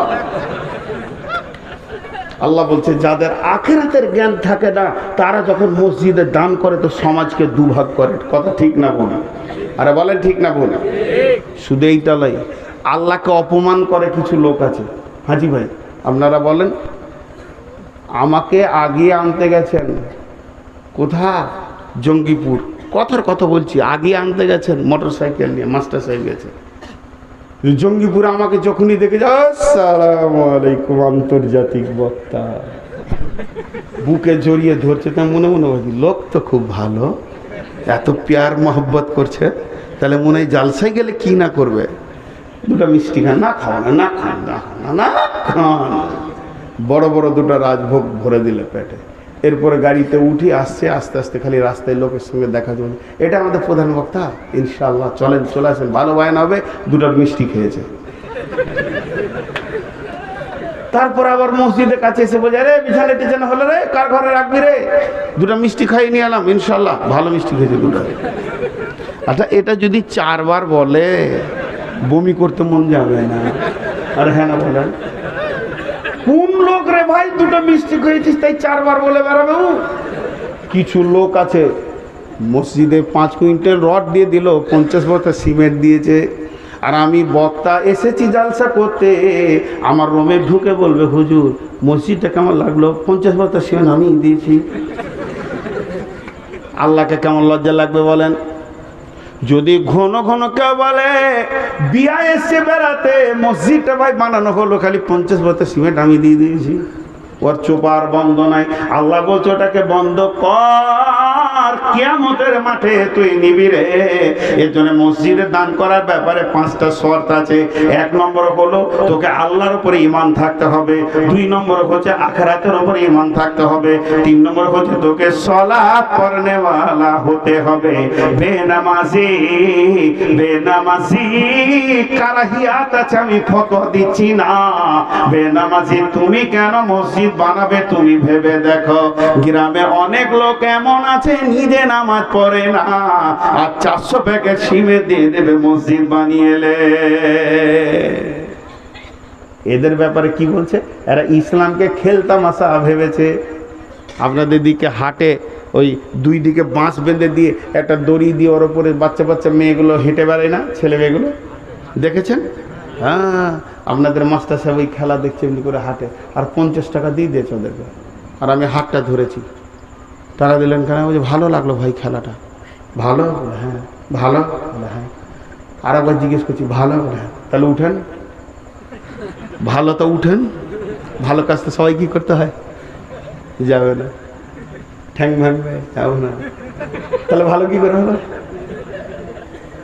ওর নাম খেল। খেল টাকা দিয়ে করানো হয়, নিজে করব না। খেল কি করা হয়? টাকা দিয়ে। তো কিছু লোক আছে দিন ইসলামের নামাজটাকে খেলতামাশা ভেবে নিয়েছে। ওরা বলছে টাকা দিচ্ছি মসজিদ কর, তোরা চালিয়ে যা, আমরা যাব না। এদের টাকা আছে, পয়সা আছে, সুদ খায়, বেঈমানি করে, বাটপারি করে, চুরি করে, জুয়া খেলে, আর হারাম খেয়ে পেট ভরে নিয়েছে। আর যখনই মসজিদওয়ালা যাবে 20 কুইন্টাল রড দিয়ে দিল, ছাদটা দিয়ে দিল গোটাটায়, কিন্তু নিজে মসজিদ ঢুকবে না। এর জন্য আল্লাহ শর্ত করেছে, হে দান করনেওয়ালা ও আকামাস সালাতা না, তুই নামাজ পড়নেওয়ালা হয়ে যা। ও আতা যাকাতা, যদি মাল বেশি হয় আর যাকাত না দেয় তার মালটা হলো নাপাক। এই নাপাক মালটা কেমন করে তুমি লাগাবে? এর জন্য আল্লাহ বলছেন ও আতা যাকাতা, তুমি যাকাত দেনেওয়ালা হয়ে যাও। আর শেষ নম্বরে বললেন ওয়ালাম ইয়াখশা ইল্লাল্লাহ, মসজিদ বানাতে গেলে অনেক রকম ঘাত প্রতিঘাত আসবে রে, আল্লাহকে ছাড়া কাউকে ভয় করিও না, করিও না, করিও না। এই পাঁচটা হলো মসজিদ বানানো দান করনেওয়ালাদের। এবার কমিটিকে বলি, মনে করলেন আমি কমিটির সেক্রেটারি, এই টাকাটা যে টেবিলে পড়ে আছে, এখন টাকাটা জনসাধারণের নয়, এই টাকাটা হাজি গাজী মাওলানা মুফতি সোদার কারো নয়, এখন এই টাকাটার মালিক হলো আল্লাহ, আর আমি হলাম মসজিদ কমিটি, আমি হলাম সেক্রেটারি। ওই টাকাটা হাত দিতে গেছে, আল্লাহ বলছে দাঁড়িয়ে যা, ইন্নামা ইয়ামুরু মাসাজিদাল্লাহ, আমার মসজিদের দায়িত্বই নেবে মান আমানা বিল্লাহ, যারা আল্লাহর উপরে ঈমান আছে, ওয়াল ইয়াউমিল আখিরে, আখিরাতের উপরে যার ঈমান আছে। আখিরাতের ঈমান বলতে কি? এমনি করে খাতা নিয়ে এসছে, আসসালামু আলাইকুম, জুমার লোক বসে যান, মানে ক্যাশিয়ার আর কি মসজিদের, আর সব বসে হিসাব করেছে। 2021 সাল থেকে 2022 সাল পর্যন্ত হিসাব, রডে গেছে এত, সিমেন্টে এত, কুলিতে এত, এই করতে করতে করতে করতে টোটাল আয় ছিল এত, ব্যয় এত, এখন উদ্বৃত্ত 325 টাকা 65 পয়সা আছে। আসসালামু আলাইকুম, গাঁকেও বুঝিয়ে দিলেন, আর গাঁ তখন বলছে লোক কত ভালো রে, লোক কত ভালো। আল্লাহ বলছে তুই মনে করলি যে বেঁচে গেছিস? টাকা আমার, হিসাবের দিন আমি তৈরি করেছি, সেদিন ভাউচার আমি দেখব। হে মসজিদ কমিটি, তুমি হুঁশিয়ার হয়ে যাও, কঠিন কিয়ামতের দিনে এই মসজিদের তিলে তিলে তিলে তিলে টাকা তোমরা কিভাবে ব্যয় করেছো আমি হিসাব করে নিব, মাদ্রাসার টাকা আমি হিসাব করে নিব। যারা দিতে এসেছিল তারা তোদেরকে দেয়নি, আমাকে দিয়েছে, আমি তোদের কাছে আমানতদারি রেখেছি। অন্তত আমার টাকার হিসাব ভাউচার তো সারা বিশ্বকে বোঝাগা। একদিন কিয়ামতের মাঠে আমাকে ভাউচার ঠিক করে বোঝাতে হবে। আমি নূর মোহাম্মদ হলাম আপনার মসজিদের সেক্রেটারি, ক্যাশিয়ার, এখন আমি ভাউচার বুঝিয়ে দিলাম। আল্লাহ কিয়ামতের মাঠে বলবেন নূর মোহাম্মদ রে, তোর বেটার ঘরটা বিটির ঘরটা কি করে বানালি তুই বল? তুই যখন মাল আনতে গেছিলি তখন সিমেন্টে ভুটভুটিতে আনতে পারবে না 20 বস্তা, তো বলছিস চড়হা, আমি পেছনটা ঠেলে ঠেলে তোকে পার করে দিব যাতে করে 2 পয়সা তোর বেঁচে যায়। আর তুই কুলি করিসনি, নিজে সিটগুলোকে টেনে টেনে বের করেছিলি। এটা তোর ঘর হচ্ছে, তোর বেটার ঘর হচ্ছে, তোর বেটির ঘর হচ্ছে। 2 পয়সা বাঁচানোর জন্য তুই বাড়ি থেকে রুটি খেয়ে গেছিলিস, মুড়ি বেঁধে নিয়ে গেছিলিস। আর যখনই আমার মসজিদ মাদ্রাসার কাজ হচ্ছে তখন তুই লেখছিস রিক্সাতে নিয়েছে 2 প্যাকেট সিমেন্টের দাম হলো 400 টাকা, আর রিক্সাতে নিয়েছে 200 টাকা, আর ভ্যান ভাড়াতে নিয়েছে সিকে 200 টাকা, আর এদিকে কুলি লাগিয়েছিলাম ওগুলো বহনের জন্য, তারা নিয়েছে 800 টাকা। আর আপনার আবার গিয়েছিলাম বারবার বাজারে, তার টিফিন খরচ হয়েছে 450 টাকা। আল্লাহ বলছে আই তোর হলারের সাইজ মাপবো আর তোকে মাপবো। তুই দুনিয়ার নিজের কাজের সময় রসগোল্লা দেখলি না, আর আমার মসজিদের কাজ করতে গিয়ে ভাউচার মারলি 450 টাকা, খালি রসগোল্লা তুই জুনাতে খেয়েছো। এসো তোমার 1 নম্বরে হলার মেপে কিয়ামতের দিনে আমি বের করে নিব, তিলে তিলে আমার টাকা আমাকে বুঝিয়ে তুমি না পাবে। ও আকামাস সালাতা, মসজিদ কমিটিকে নামাজি হতেই হবে, হতে হবে, হতে হবে। বেনামাজি মসজিদ কমিটি হতে পারে না। যদি কেউ জোর করে মসজিদ কমিটি হয়ে যায় তাহলে সূরা আল ইমরানে একবার ঢুকে গিয়ে দেখে এসো, ওখানে আল্লাহ বলছে বাজারে দেখে আসিস খাসি কি করে খলায়, আমি জাহান্নামে তোর খাসি খালিয়ে নিব, আমার টাকা তুই হাত দিবি না। একজন গ্রামের সম্ভ্রান্ত লোক, তার 8 ইঞ্চি সেটে আলমারি আছে, সিকিউরিটি আছে, গ্রিল আছে, তার ঘরে মসজিদের 12 লাখ টাকা রাখা আছে, অথচ নামাজ পড়ে না, চলবে না। একটা গ্রামের রিস্কাওয়ালা, ভুটভুটিওয়ালা, গরিব মানুষ, তাল পাতার কাদারে বাস করে, 5 ওয়াক্তের নামাজি, সে মসজিদের ক্যাশিয়ার হবে, ঠিক আছে? আছে, চুরি হয়ে যাবে, আল্লাহ মাফ করে দেবে। কিন্তু হে বেঈমান, তোর মতো বেঈমান মাতালের ঘরে কেন আমার মতো আল্লাহর পবিত্র টাকা থাকবে? এটা হতে পারে না। অতএব বেনামাজি কোনোদিন কমিটি হতে পারে না। ও আতা যাকাতা, এবং তোরা যাকাত দে, যাকাত দেনেওয়ালা হয়ে যা। ওয়ালাম ইয়াখশা ইল্লাল্লাহ, আল্লাহ ছাড়া কাউকে ভয় করিও না। মসজিদ কমিটি হওয়া বড় কঠিন আছে ভাইরা আমার এক জায়গায়, সেটা হচ্ছে এরা কষ্ট করে করে তিলে তিলে ভিক্ষা করে করে মসজিদ বানাবে, আর গায়ের কিছু বেঈমান লোক আছে, ইঁদুরের মতো তারা কথা করে করে কুটকুট কুটকুট করে উই পোকার মতো কাটবে। আল্লাহ তাবারক ওয়া তাআলা বলছে, হে মসজিদ সেক্রেটারি, মসজিদ কমিটি, ওরে মসজিদের ক্যাশিয়ার, মসজিদের সম্পাদক, ওদের কথা শুনে তুই যেন আমার হিসাবগুলোকে ফেলে দিস না। ও বেঈমানরা বলবে ওয়ালাম ইয়াখশা ইল্লাল্লাহ, কাউকে ভয় করিস না, টাকা ওদের নয়। ওরা যদি বলে মেরে নিলে, কেটে নিলে, খেয়ে নিলে, ফেলে দিলে, তুই খবরদার সেক্রেটারি ছাড়বি না, ক্যাশিয়ার ছাড়বি না, তুই আমার সঙ্গে আতাত রাখবি। ওয়ালাম ইয়াখশা ইল্লাল্লাহ, আমাকে ছাড়া কাউকে ভয় করিস না। তোর যদি বিশ্বাস থাকে আমি আল্লাহর কাছে হিসাব দিতে পারবো, তাহলে তুই ঠিক থাকবি। আল্লাহ তাবারক ওয়া তাআলা এই পাঁচজনকে পাঁচ গুণে গুণান্বিত বলেন, আসা উলাইকুনু মিনাল মুহতাদিন, আমি আশা করি এরাই হেদায়েত প্রাপ্তের রাস্তাতে রয়েছে। ওতে মসজিদ কমিটি রে, তোদের বিরুদ্ধে কে কি বললো এটা তুই দেখতে যাস না। আল্লাহর ঘরে খিদমত করার সুযোগ পেয়েছিস, এই সুযোগকে ছাড়বি না। আল্লাহকে ভয় করে আমানতদারি ঠিক রেখে মসজিদের খিদমত চালিয়ে যা। বুঝে এলো? বুঝে আসে নাই তো হ্যাঁ বলবে কি করে? জি ভাই, আল্লাহ বলছে মসজিদ কার জানিস? মসজিদ কার? আল্লাহর। মসজিদ কার? আল্লাহ। ও আন্নাল মাসাজিদা লিল্লাহি, মসজিদ হলো কার? আল্লাহ। সমস্ত খরচা দিয়েছে ওর যেমন অধিকার, একজন রিস্কাওয়ালারও সেরকম। বাস যখনই নামাজ চালু হয়ে গেল, মসজিদ আমার, এ কথা তোদের বলা যাবে না, মসজিদ হলো আল্লাহ। ফালা তাদউ মাআল্লাহি আহাদা, সেই মসজিদে যখন ঢুকবি আল্লাহর সঙ্গে অন্য কাউকে ডাকবি না, এক আল্লাহর ঘর, আল্লাহকে ডাকবি। যে কত বড় নেকির কাজ আপনারা করছেন। উঠছেন কেন ভাই? আমি আর অল্প সময় আছি, বেশি আপনাদের বিরক্ত করব না। জি ভাই, তিনটে হাদিস পড়েছি আপনাদের সামনে, শর্টে শর্টে বলবো, ব্যাখ্যা অন্য করব। আল্লাহ রসুল একটা হাদিসে আফসোস করেছেন, কিয়ামতের আলামত বলতে গিয়ে বলছেন, জাহারাতিল আসওয়াত ফিল মাসাজিদে, মসজিদে মানুষ জোরে জোরে কথা বলবে। এসপির চেম্বারে গেলে ফিস ফিস করে কথা বলবে, ডাক্তারের চেম্বারে গেলে ফিস ফিস করে কথা বলবে, থানার বড়বাবুর কাছে গেলে ফিস ফিস ফিস ফিস করে কথা বলবে। আর যখনই ও মসজিদে যাবে তো গোলার ফাঁদ দিয়ে জোরে চিল্লাবে, অথচ মসজিদে জোরে চিল্লানো নিষেধ। আবার হাদিসে আছে কিয়ামতের আগে মসজিদে বসে বসে দুনিয়ার কথা আলোচনা করবে। দুনিয়ার কথা আলোচনা করে কি করেন না? আরে হ্যাঁ না বলেন, গল্প করছে। এখন ওকে যদি বলা হয় যে ভাই এসব আলোচনা কেন করছো, তো বলবে ব্যবসা করাও তো ইবাদত। কি সুন্দর যুক্তি দিবে, দুনিয়া করাও তো ইবাদত।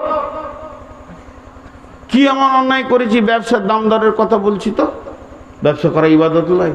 হাজি ভাই, ব্যবসা করাও যেমন ইবাদত, মুসলমানরা পেশাব পায়খানা করে সেটাও ইবাদত।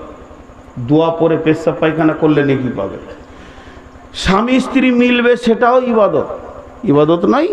তাহলে কি মসজিদে চলে যেতে হবে পায়খানা করতে? ইবাদতের একটা জায়গা আছে। তা আল্লাহ বলছে মসজিদে জোরে জোরে কথা বলবে। রাসূলুল্লাহ সাল্লাল্লাহু আলাইহি ওয়াসাল্লাম বলছেন। আরেক জায়গায় বলছেন, হযরত ইবনে ওমর বর্ণনা করছেন, আমি শুনেছি নবীজি বলেছেন, কঠিন কিয়ামতের দিনে একটাই ছায়া থাকবে, রহমতের ছায়া। ওই ছায়াতে 7 শ্রেণীর লোক স্থান পাবে। তার মধ্যে একটা ওয়ারাজুলুন কালবুহু মুআল্লাকুন বিল মাসাজিদি, ওই লোকটা মসজিদের ছায়াতে পায়, আরশের ছায়াতে থাকবে রে। যে লোকের হৃদয়টা, অন্তরটা পড়ে আছে মসজিদের ভিতরে। ভিতরে দুনিয়া করছে কিন্তু মসজিদকে প্রেম করে, মসজিদকে ভালোবাসে, তার অন্তরটা যেন মসজিদে পড়ে আছে। ব্যবসা করছে, আজান হলো নাকি, চাষ করছে, আজান হয়ে গেল নাকি, মসজিদ যেতে হবে, কি হয়ে গেল নাকি, সময় হয়ে গেল নাকি, এইভাবে সব সময় যেন মসজিদের ভিতরে তার অন্তরটা পড়ে আছে। এর জন্য আল্লাহ তাবারক ওয়া তাআলা বলতে নবীজি বলছেন, ওরা যখন কালবহু মুআল্লাকুম বিল মাসাজিদি, ওই লোক রহমতের ছায়াতে থাকবে যার অন্তরটা মসজিদে পড়ে আছে। বিশ্বনবী বলছেন, ইবনে আব্বাস, আবার হযরত ওসমান, সব তো কয়েকটা রাবী এটা আছে হাদিসটা, মান বানা লিল্লাহি মাসজিদান বানাল্লাহু লাহু বাইতান ফিল জান্নাহ, যে মসজিদ বানাবে দুনিয়াতে আল্লাহ তার জান্নাতে ঘর বানাবেন। মসজিদ এমন একটা ঘর যেটা পৃথিবীতে আপনি বানাবেন, আল্লাহ তাবারক ওয়া তাআলা সঙ্গে সঙ্গে আপনার জন্য জান্নাতে একটা অট্টালিকা বানাবে, এরই নাম হচ্ছে মসজিদ। আপনারা চালাক লোক দেখবেন, চালাক দেখবেন, উঠছে আর চালাক দেখেন, জীবনে পাবেন কিনা, ছবি তুলেলেন ফেসবুকে দিয়ে দেবেন। এরা ভেবেছে যে মসজিদ বানালে নেকি পাবে, বলছে মৌলভী সাহেব তাহলে এবার টাকা নেবে, আমি তো টাকা দেবো না, তা বসে থেকে লাভটা কি করবো। এরা হলো চালাক, কিন্তু হালাকে ওরা চালাক নয়। ওরা কি বলবে, ইন আনতুম ইল্লা ফি দালালিন কাবীর, কিয়ামতের মাঠে ওরা বলবে, আল্লাহ আমরাই বড় গুমরা ছিলাম, এখন বুঝে আসছে না, এখন ভাবছে বেঁচে গেলাম। যে কটা বোকা ওই কটাই বসে আছে, হ্যাঁ, কিন্তু সেই দিন বুঝবে। ভাইরা আমার, মসজিদ এমন একটা ঘর, বিশ্বনবীর জামানায় দীর্ঘদিন মসজিদে আলো জ্বলে না, অন্ধকারে নামাজ হয়। ইতিহাস আছে, রোম ফাতহার পরও অন্ধকারে নামাজ চলেছে। সাহাবীরা রোম সম্রাটের মানে মাথার মুকুটে অন্ধকারে পা পড়ে গেছে। সাহাবীরা বলেছে, কি না এটা মাথার মুকুট রোম সম্রাটের, তার মানে অন্ধকারে দীর্ঘদিন চলতো মসজিদে। একদিন বিশ্ব নবী গিয়ে দেখছেন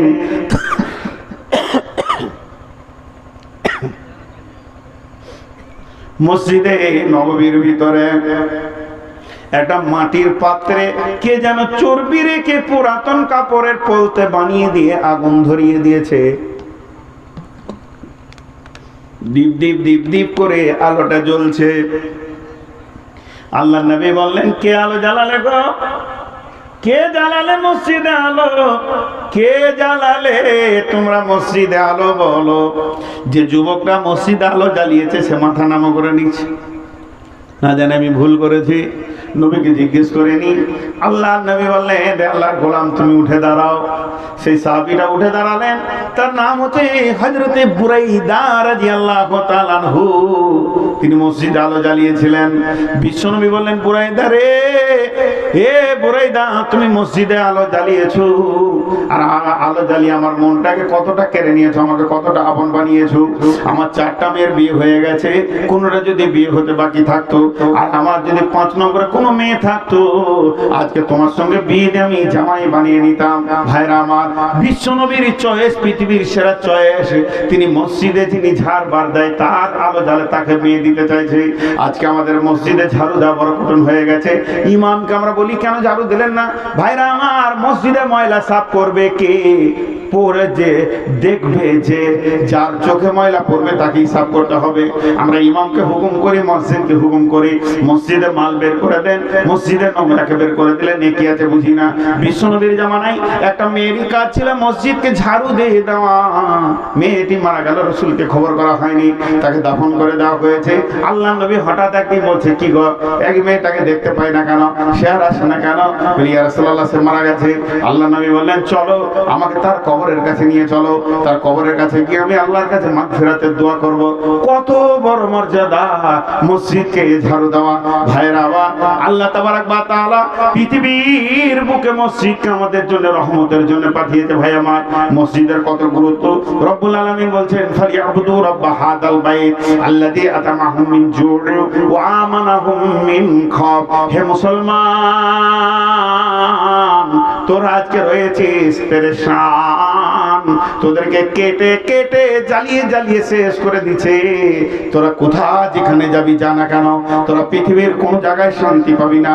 তোদের জন্য আমি শান্তির ভান্ডার রেখেছি মসজিদের ভিতরে।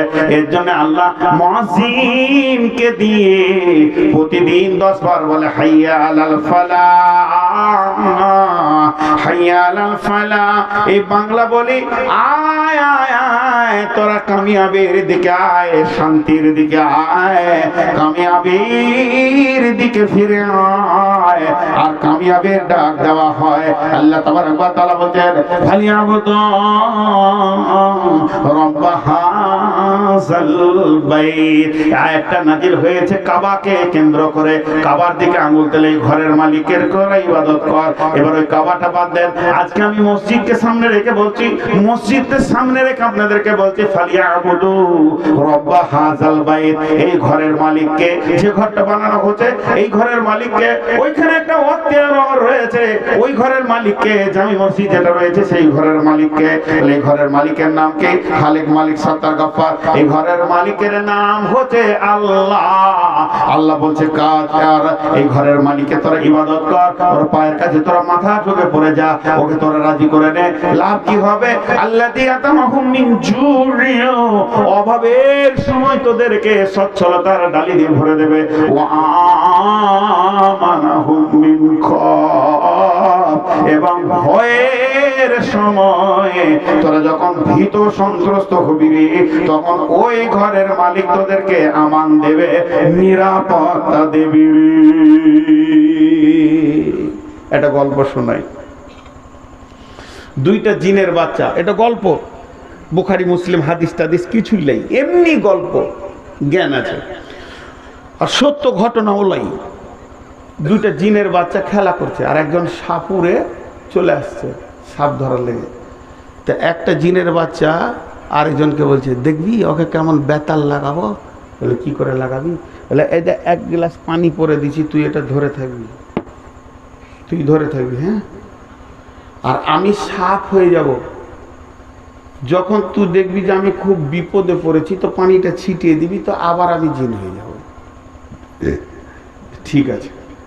এবার ও সাপ হয়ে গেছে, আর সাপুরে যখনই সাপ দেখে নিয়েছে তখন ও আমরা বাঁশি বের করে বিন বিন করে বাজাইছে সাপটাকে ধরবে।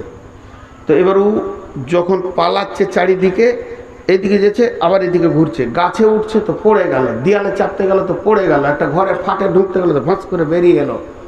শেষকালে সাপুরে ওর যে খাঁপটা আছে ওই খুঁপড়িটা দিয়ে একটা ফুটো করে দিলে সুসুর সুসুর করে ঢুকে গেল, কাপ করে ধরে নিয়ে এবার ব্যাগে ভরে নিয়ে চলে যায়। তখন এই ছেলেটা বলছে এটা আমার বন্ধুজি। বলে কিসের বন্ধু রে? ছাড়ো না জি, আমার বন্ধুজি, মানুষ হয়ে গেছি জিনের বাচ্চারা। কিসের বন্ধু? বন্ধু আমার। ছাড়বে না কেন? দাও। বলছি কিসের বন্ধু? বলে তুমি একবার খাপটা খুলো। যেই খুলেছে পানিটা মেরে দিয়েছে তো ওর মতো একটা ছেলে হয়ে গেছে। বলছে ও তুই জিন ছিলি? বলে হ্যাঁ। বলে আমরা দুজনেই জিন। পালিয়ে গেল ওরা। এবার এই বন্ধুটা ওকে বলছে তুই খাপে ঢুকলি কেন? গাছ দিয়ে পালালি না? ফাটে ঢুকলি না? আমি দেখছিলাম। তখন যে জিনটা সাপ হয়েছে ও ওই বন্ধুটাকে বলছে বন্ধুরে আমি যখন সাপ হয়ে গেলাম তখন নাগিন বাঁশিতে মন্ত্র পড়ছিল, আর মন্ত্র পড়ে পড়ে আমার দিকে বান মারছিল। আমি যেদিকে গেছি মনে হচ্ছে জ্বলে গেছে, গাছ জ্বলে গেছে। গাছে উঠতে গেলাম ঠান্ডা লাগবে বলে, তো গোটা গাছটা মনে হচ্ছে আগুনের মতো আমার জন্য জ্বলে গেল। এরপর ফাটে ঢুকতে গেলাম, ঠিক ওখানে মনে হচ্ছে আমাকে আগুনের মতো তাপ লাগলো, আবার বের হয়ে চলে এলাম। এরপরে দেয়ালে উঠতে গেলাম, ওখানটা বান মেরে দিলে তো আগুনের মতো জ্বলে গেল, লট করে পড়ে গেলাম। চারিদিকে ঘুরছি, শান্তি পাই না, আর মনে মনে ভাবছি তুই যদি পানিটা দিয়ে দিস তো ভালো হয়। কিন্তু আমি দেখলাম একমাত্র ওর খোঁপটার ভিতরেই রয়েছে শীতল ঠান্ডা, আর ওই ঠান্ডাটা নেওয়ার জন্যে আমার জানটা জ্বলে গেছে। এর জন্য আমি সুসুর করে ভিতরে ঢুকে গেলাম। পৃথিবীটা আমার জন্য জ্বলে গেছিল, ওই খোঁপড়াটাই ছিল ঠান্ডা।